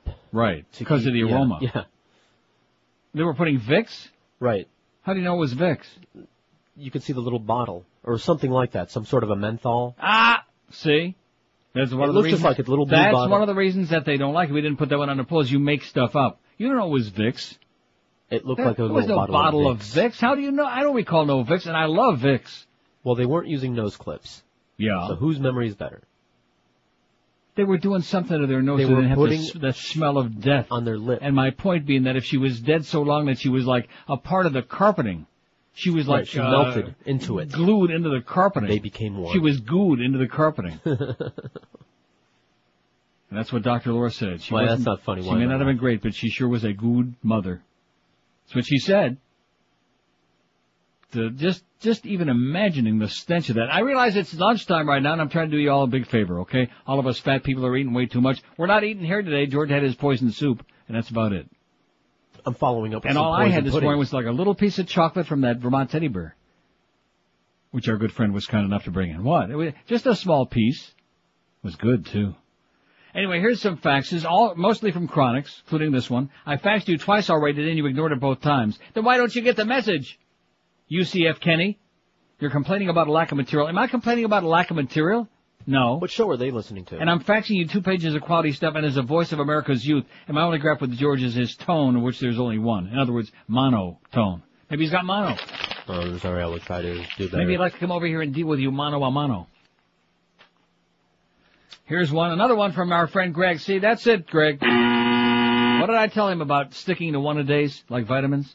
How dare George say that my material's not original? One fax a day by me is more original than 4 hours of George's boring, unemotional crap that he spews a day. If I was on here instead, my ratings would be more than double.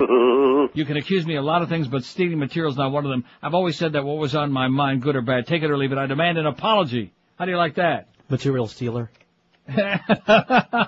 Greg, from wherever the hell he is now, because they keep moving him up the coast because nobody else wants him. He wants an apology. I will not give it to you. No. Okay. And he won't have any numbers. He don't have any friends. Oh, you're wrong about that. Oh, well. You know who they are, too. Yeah. Man beating dog with gun shoots himself. We just had that on the air just minutes ago. Thank you so much. I always love that. Well, the show starts at 9, which I realize is tough for your schedule. And here's one for your good friend Jeff High's chronic neighbor, David, who needs mental help, obviously. The question is not the ability of George, but rather if Greg Reed will ever air his show. I like George. He's quite intelligent, worldly, and desperate with a baby. But the poll should be about the chances of QM airing he's got JORE, the Jorge Rodriguez show after Neil goes on to greener pastures. None. He knows that. Jorge. He knows that Greg hates him like poison, is ungrateful, and a real militant hard ass. Mike, this is a quote from one of your loyal listeners. I don't think it's living in the past if you get to... What is that? On Jim DeFeedy's column. I have no idea what that is. Thank you so much, Mike.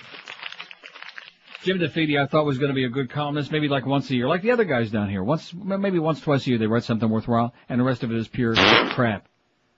5670560, pound 560 on the AT&T line. Here's Miami. Hello. Neil. Yes, sir. Mocha Color Brother calling you. All right. Hey, listen, two things I want to ask you. A couple of weeks ago, or it was the last week, that Greg Reed came on the radio doing an apology for Condoleezza. Mm-hmm. Is it a little policy now where you can't talk about her or something like that? No. Oh, okay. I'll say it again. I haven't changed my opinion about her. In fact, even worse, after the president came out with his University of Michigan business and his stand on affirmative action, and she kind of like waffled around and said, well, I agree with him, but, race is a factor, but, it goes to show exactly where she's coming from. I haven't changed my mind at all, but again, that's out of my hands. Because I used to love that Condoleezza song. Well, you won't be hearing that no more. Well, I hated kissing niggas good morning, but I love that song. Well, you won't be hearing neither one of them no more. Another thing. And you want to know why, sir? Because freedom of speech is dead in this country. Of course. We all have to be politically correct. The Nazis have taken over. And isn't it ironic that Germany and France will probably save us from this cowboy? How do you like that? Well, what does that tell you? And another thing, as far as what's the prime minister name in England? Tony Blair? Tony Blair? Tony Blair. Yes. It's funny how when Clinton was in office, all these right-wingers hated him like poison. Mm-hmm. Now all of a sudden he's he's standing with Bush. He's great. He's England and all this other stuff they're talking about. I'm telling you, Bush has got naked pictures of Tony Blair and Prince Charlie, and that's the only reason he's sucking around. Has to be. Hey, keep up the periodicals, man. Oh, one more thing. The karaoke hour. Great idea. Yeah. What about, will rap music be allowed? Sure, why not? All right. Clean up the lyrics a little bit, though. Hey, no curse words. All right, see ya. All right. That's not a bad idea. What do we got to do that? Maybe on Mo's show. Can't hurt. 5670560, pound 560 on the AT&T. A very weak performance by this audience on the Monday after the Super Bowl. That's because they're all drunk. They're all hungover, all pissed off because they lost their ass because they bet Oakland, which I tried to tell you. I gave you the exact score like with a minute and a half to go, which is all you need anyway. I gave you Tampa Bay 34, Oakland 21, and then so they scored, a couple of interceptions they ran back, as Rich Gannon showed his true colors there at the end of the game, so they ran it up 48.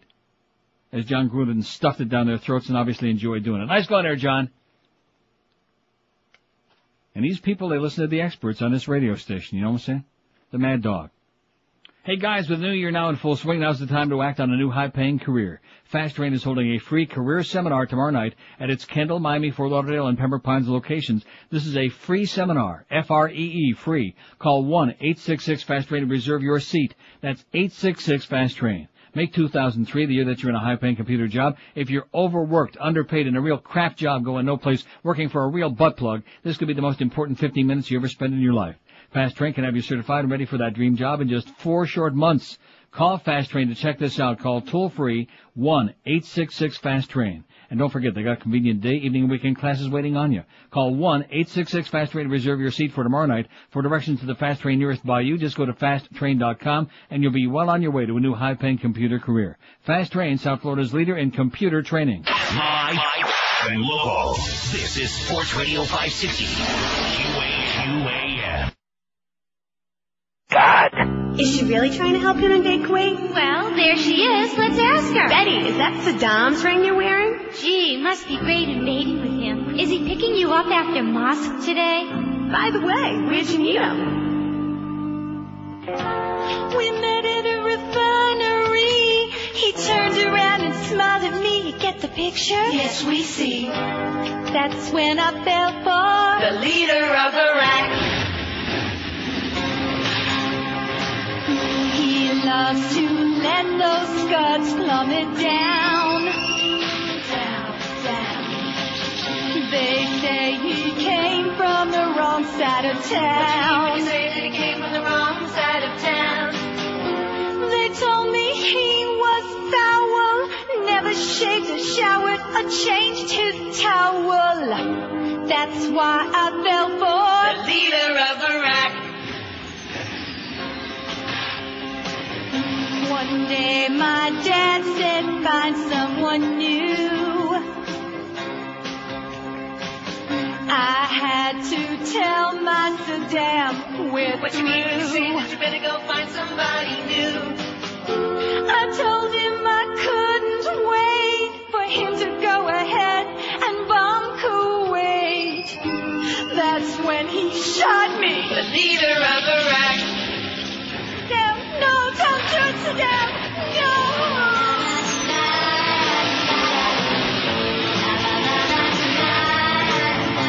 12:14 at 560 WQAM. There's the Beast in the studio. You're not doing the updates. Oh, you are?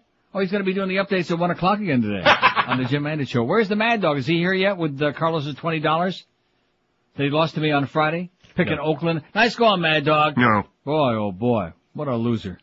Here's a fax that says, I think the biggest problem most people have with George is that he's not you, from one of our chronic faxers.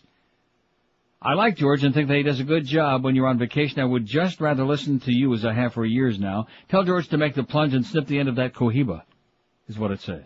And then cohiba. And after that it says... Yeah, that's what it would sound like. That's what it says. He says, snip it. That's right. I'm not going to use it anymore anyway, so anyway, speaking about Bill, what's his name, O'Reilly, and that business about George Clooney, first of all, who cares what Bill O'Reilly thinks about anybody? Number one. Susan McDougal speaking out finally, which is on our website, on neilrogers.com today. This is the story people ought to be concerned about, not Bill O'Reilly opening up his stupid right-wing mouth again. See, this is the idea. Attack, attack, attack. Everybody who doesn't agree when goose step in the line, attack, attack, and that's what it comes down to. It says, for years, Susan McDougal didn't talk, not to prosecutors, not about Bill Clinton's role in a questionable land deal called Whitewater. For her silence, she'd spent 18 months in jail for contempt of court, plus 3.5 months for fraud. She tells CBS News correspondent Jim Stewart, it wasn't an easy time. It was not an easy time. She repeats herself. But now she's telling her story in The Woman Who Wouldn't Talk. You could call it McDougal's revenge, says Stewart. It's more than her life story, he says. It's a bitter indictment of White House independent counsel Ken Starr, who led the battle to get her to speak. The pictures of her arrest in handcuffs and leg chains made her a pitiable figure, Stewart remarks, and McDougal tells him the shackling was tough to take. I wasn't prepared for that. I couldn't swallow. I remember the tears came to my eyes and kept saying, don't you dare cry. This was a choice you made. But she says she really didn't have a choice. She claims Starr's team wasn't interested in hearing the truth. They wanted her to accuse Bill and Hillary Clinton of fraud. I believe they thought they had the goods enough to get him, she says. Not the truth, but the goods. And I believe they went after him with untruthful witnesses, with perjured testimony, and I think they had their story. Jail time for McDougal was hard time, some of it spent in America's toughest women's prisons, like one in California where she was kept in isolation. They called it the Hannibal Lecter cell, she says. Absolutely soundproof. You could see out. You could see in totally glass. But she still wouldn't talk. Nothing. I didn't tell them anything. She was finally released in 1998. She said she never heard from Bill Clinton until the end of his presidency when he pardoned her. What would you say to him, Stewart asked. Thank you for my pardon. God bless you. No animosity? No, the only animosity I had is for the people who tortured us. There's been no comment from Ken Starr, McDougal's story, Stewart adds. As for McDougal, he says she's back in Arkansas, trying to pick up the pieces of her life. That's the kind of fascist you're dealing with in Washington, ladies and gentlemen. The people like Ken Starr, the witch hunt crowd on the right. Oh, George Clooney is this, and this one is that. And Scott Ritter, you notice how just that story about his arrest, how that just came out, just coincidentally? Yeah. Right. Just attack and attack and attack anybody who dares not to go step in a line. That's what you got now. Freedom of speech, my ass. And that guy that called a couple of days ago, oh, gee, how can you be so negative about President Bush? He's the best thing to come down in a long time. Well, I got news for you. If that's the case, we're in deep crap. If he's the best thing we got. Boy, how is it possible for there to be so many stupid people in one place? Of course, you know, water seeks its own level. You know how that works. Here's a call from Palm Beach. Hello. How you doing, man? Okay, sir. I really like George. I think his show when you were on vacation was pretty cool. A lot better than this one. Nah, but what are you talking about? George is God. He just has the gift of pissing people off, man. Right. He had a preacher on there. He sparring with him. It was good stuff. You had a preacher on the show? No, like as a guest. Somebody called. He called in, and it just was killing me, man. Excellent. He's a good guy. He's okay. All right. Not great. He's okay. Have a good one. See, there's a guy sticking up for him. I mean, this guy's like stoned out of his ass, but that's good. We like that on this show. That's my crowd. It's your crowd, all right. Stoned off his ass. Probably on his way to Amsterdam. Probably going to hang out behind Central Station with all those drug addicts, all those scumbags, those subhuman, whatever they are. No, he won't. He'll be right there on the dam rack where he used to be. What's the name of that place, that restaurant? Oh, it's still there, DeMarquis. Don't eat at DeMarquis if you go to Amsterdam, please. If you go there, don't blame me. DeMarquis. Feh. Even the Dutch say that. Feh. 513 votes on Georgia's poll today. It's only 1219. That's a pretty damn hefty total considering we started. This was the second poll today. Aren't we glad that we Schmidt canned that first one? I knew that. That was first so one was weak. Go over. Huh? But that's just me. Just you what? I thought I was the one that it isn't care. because it had to do with the Super Bowl. It's after the fact. It's dull. It's boring. It's like people who talk about sporting events long after they're done. You know, like people are continuing to rewatch the last minute of the Hurricanes Ohio State game. I mean, get a life. Get a life. Of course, these are the same people that play golf twice on a weekend. But anyway. Seriously, if that's the best you could do with your life was go out with a fully loaded gun. What'd you do yesterday? I played golf. What? Well, at least they were playing. But I played golf with Brett Hull. Aren't you impressed? Who? I played golf with Bobby Orr. 513 votes. Why do you hate George so much? I wonder if Rimmer voted on this, speaking of playing golf with Bobby Orr. He's boring as Schmidt, 180. In fact, if we just had one that says, I hate him like poison on like a personal level, Rimmer would have voted that. Which is why he's never going to buy you that lunch. I think the main reason he's not going to buy you that lunch is because he's so cheap. Yeah. You're welcome, by the way, Rimmer, for doing that work for him. What work did you Remember do for him? That whole thing that got me the lunch in the first place, supposedly? What was that? Remember somebody was bad-mouthing his son, and I listened to hours of tapes and dubbed it off for Oh, him. yeah, so he didn't have the balls to file the lawsuit? Yeah. This is the same guy that don't have the balls to help us get our money back from somebody he recommended to me, which I don't want to mention the name on the air. Oh, I'm going to do it today. Yeah, right. Well, listen, when you're living in a $900,000 house like he's, you don't have to worry about losing whatever he lost. So you should have tipped me off about him. Oh, and, you know, this Jeff High's neighbor, you know what we're going to do to you, seriously? I'm going to send Jeff High to your house and just have him sit on you. That's all. That's all it'll take. Maybe he's done that already. Maybe he likes it. I think I left the letter out of that. Sit on you. Put whatever one in there, you know. Z. You know that old saying, I wouldn't sit on the best part of him? 5670560, pound 56. I didn't finish the poll here. He's boring as Schmidt, 183. I don't hate him. He's okay, 139. I love George, 94. I don't. He's a nasty little spick, 43. He's an anti-Semite, 18. Oi! Too much mumbling, 17. Too much eating ass talk, 17. And too much religion talk, 10. So the religion talk, they don't mind that. There's only 10 votes on that. They like it. Oh, they love it.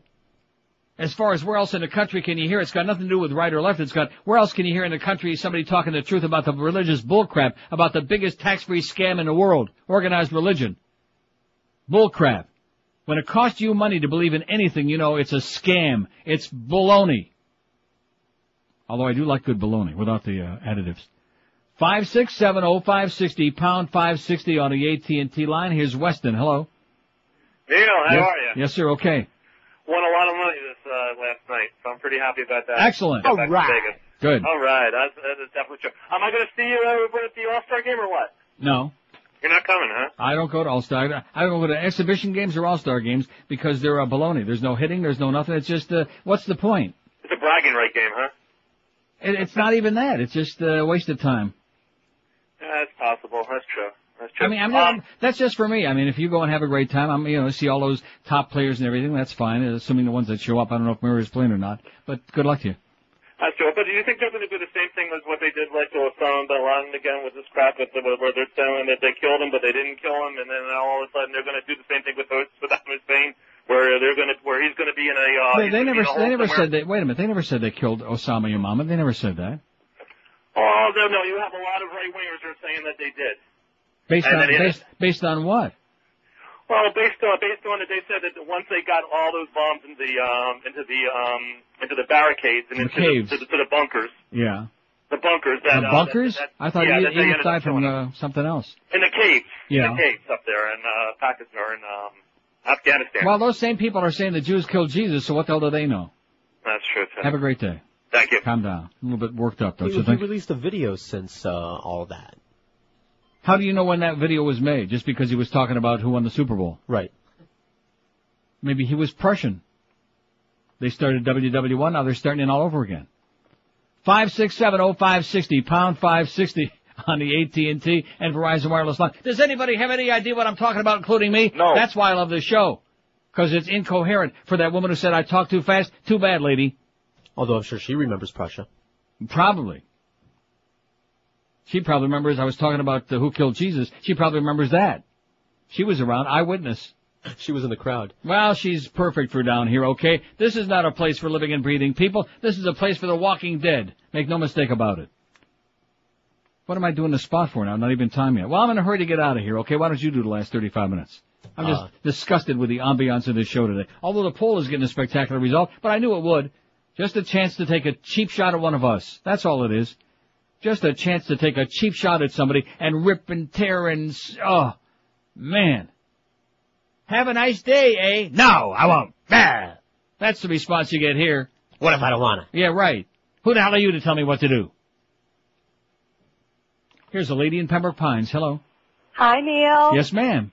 Listen, I wanted to tell you how much I do enjoy George when you're not there. Mm-hmm. He's different. He is different. He's just He's as definitely good. different. He's just different. Mm-hmm.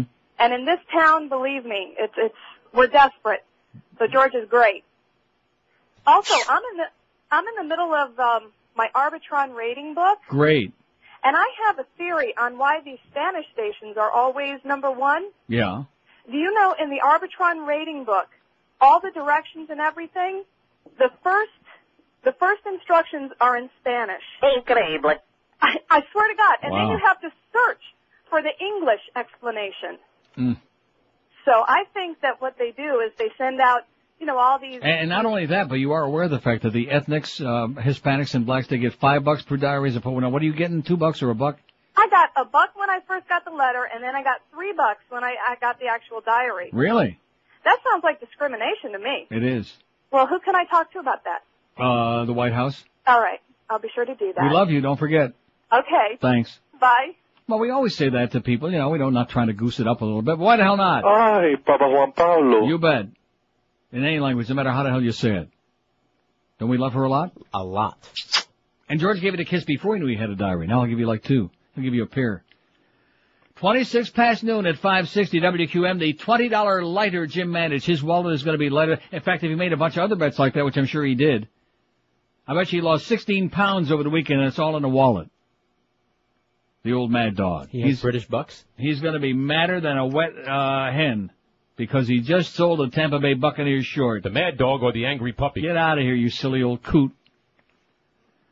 Another year has come and gone. It's a new year. I mean, the month is almost over, but it's still a new year, and you want a new you. Well, there's Miguel who's going to bring another $20 for Carlos. Everybody's chipping in today. We're taking up a fund for Carlos. He's starving to death, okay? Give him some money. You're loaded. Anyway, if you want to get that house looking brand new, at least in the carpeting side of things, call our good friends at Dry Concepts. Yeah, Carlos is feeling the change now that Miguel just gave him. Come on in here, Miguel. Let me see if I can feel the change. Anyway, with Dry Concepts, they perform a magic trick right on your floor. Dry Concepts are the only people in the world who do this. They dry clean your carpeting, your drapes, your expensive area rugs, and when they finish, a job that you just won't believe. If you've never had them in your house before, you'll agree with me. It's like a miracle right in your home. Because they leave everything looking just like brand new and smelling lemony fresh. Your carpets are dry in just a couple of hours, and no rip-offs either, because they give you a written guaranteed price up front before they start doing the job. So don't forget, when it's time to clean your carpeting, upholstery, leather furniture, or it's time to get rid of pet odors and mildew odors caused by water damage, these are the people who do a miraculous job at an unbeatable guaranteed written price in your home. I've been using them in my house for over 20 years. Everybody I know, even my picky relatives, use Dry Concepts, and you should be doing the same. Call them toll-free from any place, 1-800-248-5071. 1-800-248-5071, or you can check them out on their website, too, at dryconcepts.com. Don't forget, clean today, you can entertain tonight when you use Dry Concepts. Live and local. This is Sports Radio 560. QAM. Time to get it on. Welcome back to the glittering pageantry of the Mohammed and David Show. We have a full docket today, including a cavalcade of articulate athlete interviews. You know that pipe smoker's still at it. What? What? Singing those songs, making fun of me. They make fun of me all the time. I don't know why they don't adore me. Dear, everything will be all right, Mo. Get your hands off me, you fairy. You queer? You tube jumper? Real men don't touch, only during the game. Yes, master. They want singing? I'll give them singing. Get on a piano. Over there. Okay, Mo. Now, hit it. Back in my day, men was straight. Being gay is hip today. That's why I can't tolerate jizz guzzling gays. Portholes weren't gay back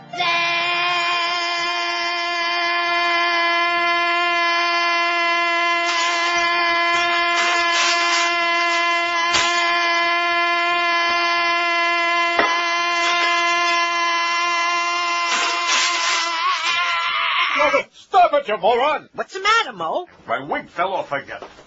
Okay. All right, where were we? Portholes weren't gay back I'll take it from here. The guys that like to worship men. Good thing we won't see Portland or Wayland and Madam again.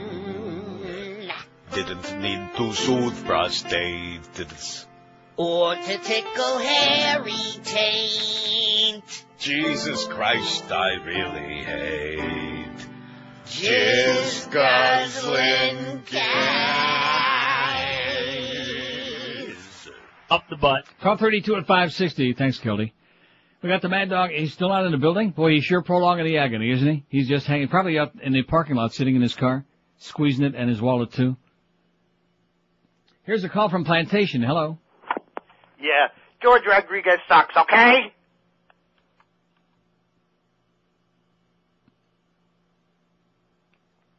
Okay.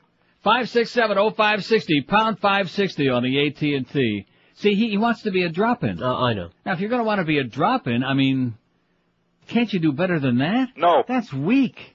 Weak. Here's a call from Jupiter. Hello. Hi, Neil. I Yes, wrote sir. you a little tribute song here, and I hope it brightens your day.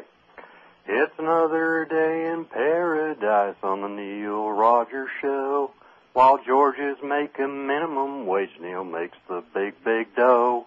Now Neil is a gay old fag, and he spews out potty words. I'll listen to his song while killing time, waiting for the early bird. Yeah! Not bad. Give it about a 7.5 on a scale of 3. Not too bad. He Huh? could be a contender on that our could have been the best radioki hour that we Right, do. that could have been the best call we've had all day, if you ask me. One of them. He's in the running. 567. We got 27 minutes to kill. I know you people can do it. It's not going to be easy.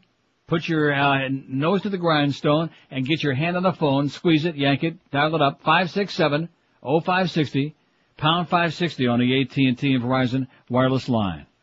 Look at that. Miguel went out in the hallway to do the search party for Mad Dog. Wouldn't it be something to be called in sick today? I was thinking of like Joe Rose and Mandich like in the mornings, you know? Hey, now. With the Mad Dog coming in the 8 to 10 part, Joe and the Mad Dog. It was just a thought. Here's Miami Lakes. Hello. Yeah, hi, Neil. Yes, sir. Great show. Yes, it is. Listen, in spite Neil, of this. Listen, Neil, I'm sitting here watching the market pretty much Not too die. good. Yeah, I see that. Taking another precipitous decline. And I gotta ask myself, how long are the American people going to watch Bush and his friends sack the Treasury? Beats the hell out of me. At least another 2 years. They're going to take everything. Yeah. They're going to take every dime. And I got a suggestion for a poll. Okay. How many of the unemployed who voted for Bush would do so again? How many unemployed do you think voted for Bush? A bunch. Put them in the phone booth. Really, you think so? Yeah, it's like they've lost like millions of jobs. Mm-hmm. Plus the people who felt that they were going to like retire in about 6 months and now they're going to work until they're about 90. Right, and you remember the misery index? Yeah. I wonder how's that doing now. I wonder if it's as, Open up the window. I think you can smell it. I wonder if it's as big as it was under his father. Well, I haven't checked that out yet. Okay, look, good luck to you, sir. There's a guy that's all whipped up about El Presidente, and rightfully so. Rightfully so. And that guy just asked Ari Fleischer there a question about the Bush policy on abstinence, this ridiculous sex education centering focusing on abstinence as opposed to birth control, which the right-wingers in the Catholic Church aren't too crazy about. All those condoms, huh? We don't want to be handing out condoms. We don't want to educate young people. Just keep it in your pants. Just like Nancy Reagan said, just say, no. Yeah, that worked, didn't it? No. This is what you're getting, man. It wasn't good enough 23 years ago. Now we're going back through part 2 again. Didn't like those 8 years of unprecedented prosperity. Didn't like all those budget surpluses. No, we didn't like that. Let's see. Here's another facts about you. It says George is not knowledgeable enough to be anti-Semitic. Oh, this has got to be from, George thinks he knows about religion and talks about it all the time like a bore. He doesn't even know that Judaism is not a religion. It's worship of the Hebrew race. What? Huh? Beats me. With a phony name here. With a phony name spelled C-H-R-L-Y. Charlie without the E. phony. If you're going to use a phony name, at least spell it right, okay? Chaim. Plus, George sounds gay and stoned and his nose is blocked up. That might be it, like Sonny Fox. Two guys who I notice over the years have got that same, Sonny Fox and Rick Riley. Have you noticed? No, seriously, it sounds like their noses are plugged up. Doesn't it like they have a sinus thing? Okay. No, let me prove it to you. Listen. Nasal, Hi, this is Sonny Fox. I listen to Neil Rogers because I can hear the word asshole. You hear that? Okay. That, like, and where the hell is Rick? I thought everything was under. See, you got it into so many damn places. You ignorant slut. Yeah, or like, Pulled out my floppy last night, and See? it was just covered. That's Covered with dust. Okay. We still don't like him. I mean, no, we don't like him. I mean, he did call that one day, and he was sucking around to fill in for you. And he's just sucking around, because I just was asking that rhetorically. Not seriously at all, of course, because I know these cheap bastards won't pay him. They don't even want to pay you. But he didn't call after Mike died or anything. It was Suds that did that. And Rick Shaw and, Terry Griffin. Rick just did it gratuitously because he's sucking around to fill in for you, to muscle in here a little bit. He could do like from now to 1 would be okay. Come on, Rick, what do you say? Come in here and finish off the show. I love this show. Yeah. You just don't like him and you don't want to admit it. I, on the other hand, 5670560, pound 560. We've got a lot of votes on here, George. I told you this poll will go over bigger than goddamn Mary Tyler Moore. 557 votes. Oh! Wow! So while the response on the phone is pretty goddamn weak and lame today, which it's Monday, it's after the Super Bowl, they don't have a lot to talk about. We had to cut them off at the pass on those businesses that are out of business, which we've had about 40 of those. They tried to sneak those in here today. Do we want to hear any more of those? No! No! In fact, just out of spite, we're going to go out and start rebuilding all those places. Just to take them off the list. Here's Miami. Hello. Neil. Yes, sir. What's happening? Hey, I thought a Hebrew race was a marathon in Tamarack. Exactly. Hey, by the way, Sunrise. You said something before. I actually played golf with Brett Hull. Did you really? Yes, I did. Not over there by Rimmer's house. At Lagorce. Where's that? That's in Miami Beach. Oh. That was quite a while back. Rimmer's over in Davie now. He's got a golf course behind him. Oh, there's Brett Hull playing over there, and there's this one, and there's that one. Yeah, big deal. This was a while back. Mm-hmm. Why do you play golf? I like it. Why? It's a beautiful sport. It's a beautiful game. No, Don't say sport. It's not a sport. Well, go out and walk for 4 hours and tell me if it's a sport or not. Walking for 4 hours is a sport? Absolutely, when you're swinging a club 100 times. Oh, boy. Woo. And by the way, I missed Biscayne Dog Track. Yeah, me too. So does Ken Malden. How about Miami Beach Dog Track? Okay. 5670560, pound 560 on the AT&T Verizon wireless line. What's his score if he's swinging the club 100 times? He don't score. That's why he's out there playing golf. Killing time. Killing time. People with too much idle time on their hands play a lot of golf. Oh, I was out there playing golf with Brett Hull. I can't stand Brett Hull, okay? How do you like that, sir? I don't care if Brett Hull plays golf behind Rimmer's house every goddamn day from now until next Sukkot. I don't like Brett Hull. I don't like his attitude. I don't like the team he plays for. I don't like any of the teams he ever played for. How do you like that? Brett Hull. Hey, Brett, Coxel Hoist, baby. And all you phony Red Wing fans out there with your Red Wing jerseys on, front-running phonies. Phonies. Makes me nauseous. I'm going to make you sick to your stomach. What? And you know who we never heard from again? She'll never call again. Esther. Esther. After you ripped her an ass so many times? What, because she's fat? And she's got her nose pressed up against the goddamn glass down there? Yeah, maybe that. Like Petunia Pig? You said that, not me. You said that all the broads that are down there before the games that had their nose pressed up to the glass when the players come out couldn't get laid in the pickle patch. You said that. I never. The hell you She's didn't. Gonna believe and you used her like as the poster child. That was terrible. You lying sack of crap. Yeah. Yeah. And what's your point? How's her friend Janet doing? They hate you like poison, by the way. Let's see. Let's look at, he's okay or I love George. 40, look at that. 45.7. You're almost up to 46%. Oh! But that still leaves you under 50%. Oh, man.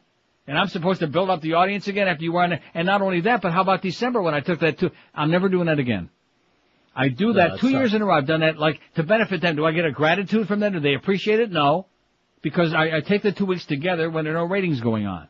So I can do the entire fall book and pretty much the entire winter book. Right. Do I get anybody saying, oh, we sure appreciate the fact I don't want to take 2 weeks together like that. In December? At any time. I can take like from the 20th till the rest of the time. You know, that's fine. To me, that's 1 week. You know, the way I do my vacations. About 42 days is a week. What's wrong with that? Look at Hank. Hank's out there in San Diego all week last week, plunging his guts at the track. He gets to go to the Super Bowl last night. He's doing a show in Vegas today. Taking off tomorrow because he's got to travel back, and his good close buddy going to fill in tomorrow, and more power to him. We love Fat Hank on his show. Even though, please lose some weight. Please. Don't you agree with me? Please. No, seriously. I mean, I go away for a little while, for a couple of months, and I come back. It's like I got to be here, just like Fat Rich. I got to stand over these guys because. Sways round his middle with a jiggle when he walks. Sways round his middle when he walks. What is fudge? It's Hank older and his older head. Come on, Humper. Lose an ounce or two. 19-1 at 560 WQM. Hey, speaking of that, how about talking about food again? See, that's the problem. We're always talking about food, but we do enjoy delicious food from Flores. Flores has been in that same great location for about, 600-700 years now. All you people that want to dwell on the places that are out of business, here's good news for a great place that's still in business. Whether it's eating in, taking out, or calling for delivery, everything out of Flores Kitchen is made fresh to order, from the homemade dough for the pizza and garlic rolls to the fabulous sauces made fresh and never from a can. Oh, I can't stand when they scoop it out of the can. Can you? Great pasta specials nightly, and the pizza specials are amazingly reasonable. Only $11.99 for a large cheese pizza with a half a dozen garlic rolls and a liter of soda. $13.99 gives you a large cheese pie, a liter of soda, and 6 chicken wings at Flores. But try the homemade meat lasagna. It's just oozing with melted cheese. Oozing. I think they took all the cheese that Daltz had left over, and you get all of that and then some. I love oozing melted cheese. And they've got stuff to do for the kids, too, while you're eating. They got all kinds of games and stuff. You love the casual come-as-you-are atmosphere at Flores. They're open 7 days a week for lunch, dinner, parties, and catering. Call them at 305-758-5351. In fact, while you're eating, just let the kids run loose and play in the neighborhood there at Flores. Don't you think that's a spectacular idea? 758-5351, or eat right there, 79th Street, just 2 blocks east of Biscayne Boulevard. Come see why the Herald called Flores one of the great Italian restaurants in the universe. Call Flores Pizza and be sure and tell them that Neil and George and Carlos and everybody else sent you by. They deliver to Quayside, Cricket Club, Jockey Club, Miami Shores, as far south on Biscayne as 34th Street, north to 135th, west to northwest 12th Street, east to Collins and 71st. You got all those written down? Good. Flores, be sure and call them tonight. Live and local. This is 560. The radio's all yours now. QAM. What's going on with Dayton Broward? And now, it's time for Leave It to Ozzy. Starring Barbara Billingsley as June Cleaver, Hugh Beaumont as Ward Cleaver, and the irrepressible Ozzy Osbourne as the Oz.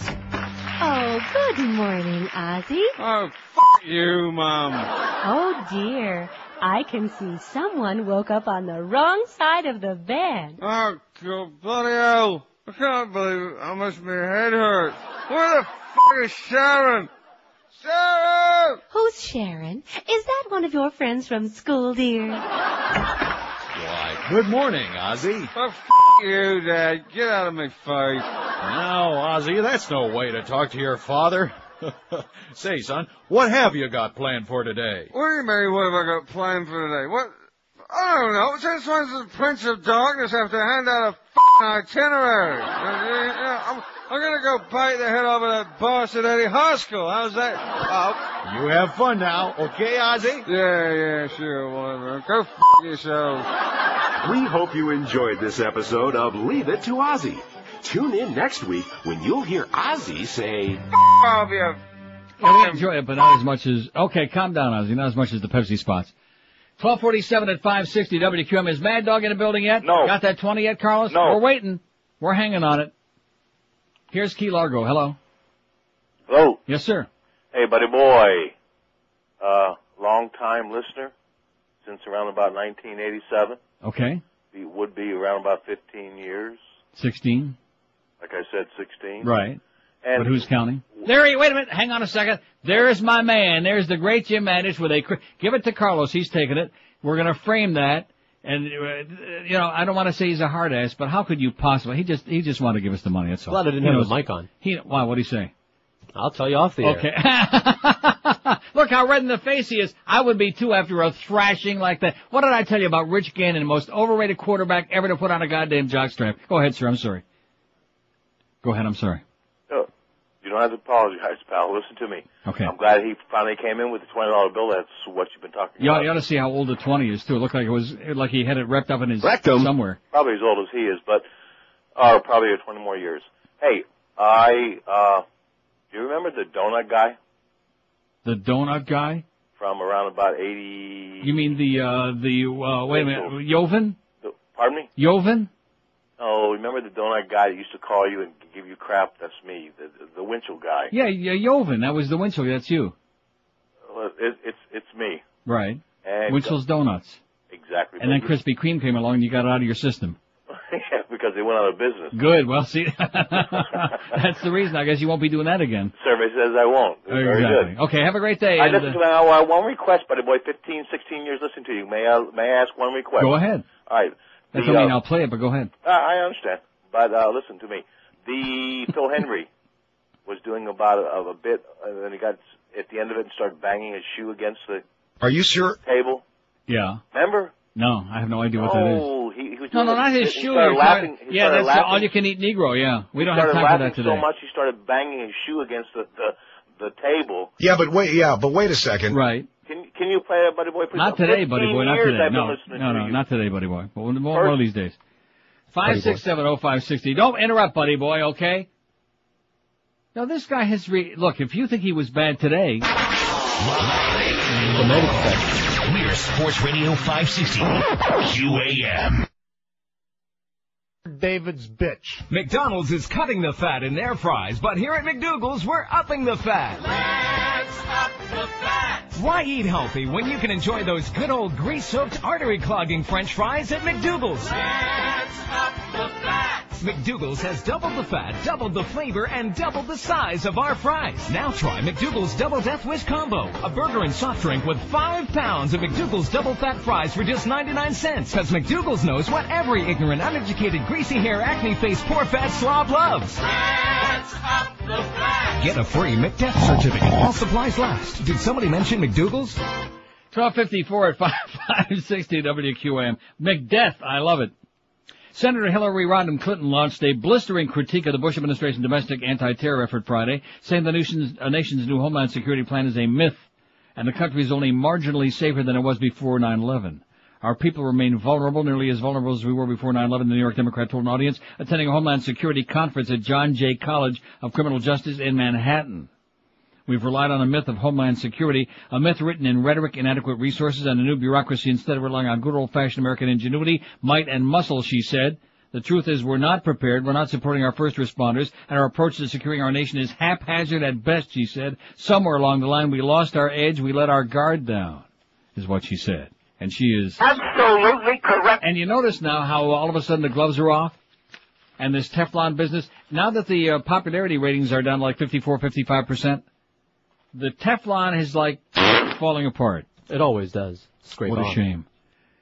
Better late than never. Hi, Aaliyah. Hello. Hello. Yes, sir. Hey, Neil. How you doing? Good. Hey, I just want to say that George is awesome, and you guys make the station. All right. We agree. We agree wholeheartedly. Yeah. I'm a Julio from Hialeah, and I just wanted to say I've been listening to you since I've been 14 years old. All right. And you guys are awesome. All right. Thanks a lot, amigo. All right. Thanks See a you. lot to you. Later. Okay, there's a great suck job from Hialeah. I told you the calls from Hialeah are the best. Didn't I tell you that? I've always said All that. the time. Best by test, breast. Good guy. He loves you, and he loves me like crazy. And he survived. He's been listening to this show since he was 14 years old, and he's still alive. How do you like that? In spite of all you maniacs out there that talk about, you listen to that, it'll rot your brain. Yeah, you should live so long. Look at the votes on this thing. For one thing about George, man, like I said, there's no mamby-pamby. I don't care what they say about it. He's okay. And that's... Anyway, why do you hate George so much, we asked today? Because he's starting to take it personal, get a little bit upset. No, I'm not. He's boring as Schmidt. 200 people said you're boring, 34%. Boring. Which you can't help that. It's just Sorry. you. I'll try. I mean, even when he comes in the morning before the show, he starts, blah, blah, blah. Yeah, I think, God, are you boring? I don't hate him. He's okay. 156. I don't hate him. I love George, 114. So put those two together. You got 45.7%. You're approaching 46%, which of course leaves a little more than 54% who have like some hostile things to say toward you. For example, he's a nasty little spick, 48. Too much eating ass talk, 22. He's an anti-Semite, 20. 20. Too much mumbling, 17. And too much religion talk, only 12. So I think if you go by this, next time you're on, a lot more religion talk, mumble it, and rip the Jews. But other than that, huh? Well, no, you got and a little That's eating. what I've always told you. Eating Jewish ass. There you go. There's the great topic for George's next appearance on his show: eating Jewish ass for Palestinian fun and profit. And of course, if you're doing a talk show while you're eating Jewish ass, you tend to mumble. Yeah. Always try to tell him, don't talk with your mouth full. So anyway, what did Mad Dog call me? The second part was sucker. A what sucker? Come on, Something Mad Dog, you got all knew. red in the face. You know, of course, I have no problem with that. No problem with that whatsoever. And I heard he knows Tom Brady up close and personal, as a matter of fact. Maybe he can introduce us. But the fact of the matter is, it was like taking candy from a baby. You know what it really boils down to? See, last year, he didn't like the Patriots. You want to know why? Jealousy. See, I find this trait in this town to be it's one thing if you want to feel that way, it doesn't cost you any money. And it's a good thing he's not one of our big degenerate sports nerd gamblers like a lot of the other people on the station, because he'd be broke. He'd be borrowing money. He wants the 20 back from Carlos. You notice how wrinkled up and dusty that thing was he gave you? And the money, too. But last year, I didn't like the Patriots because of jealousy. Oh, they got lucky in the Oakland game. Did he cock it? Did he tuck it? Did he stick it? Because of the fact that it's not the Dolphins, see, in the AFC East. So it's a jealousy factor. Wasn't us, it was them. This year, it's Tampa Bay, who's in Florida, see, being a Florida team, and not being the Dolphins. So therefore, he's allowing his emotions to cloud his judgment. And when you're talking about gambling, about making a tangible gesture, you can't do that. Follow what I'm saying? What are you saying? It would be like going to the track. You go to the track, you vote on a cute lady jockey, okay, because she's cute. That doesn't mean she's going to win the race. Right. See what I'm saying? But she's cute. So in other words, you like to put a few bucks on her ass, but that's beside the point. Do it after the race. So my point being, it was like taking candy from a baby. Anybody who really knows the game, anybody who saw the way that team, 12-4 in the regular season, just awesome. Unbelievable. Defensive powerhouse. Crushed Rich Gannon like stepping on an ant, like stepping on a gnat. And yeah, they got 21 points, but one of them was the block Tommy Tupa, he's the weak link on Tampa Bay. Get rid of Tommy Tupa. He plays more like Darren Poopa, Tommy Tupa. That one block punt, running in for a touchdown right away. And then of course Jerry Rice, they felt sorry for Jerry because he's on the way out, so they, left him wide open. He gets a touchdown late in the game. But other than that, ass kicking, baby. Oh! And Carlos has got a big smile on his puss. The easiest $20 you will ever make in your life. Like I said. Okay, Mad Dog and I are going to be doing some schedule switching here pretty soon. Anyway, he's coming along next. You got Hank from Vegas at 3, and then after that, you're on your own. Bye, bye, bye! The Neil Rogers Show on 560 WQAM, Miami, Fort Lauderdale. If I'm going to suck on something, it's not going to be an oyster.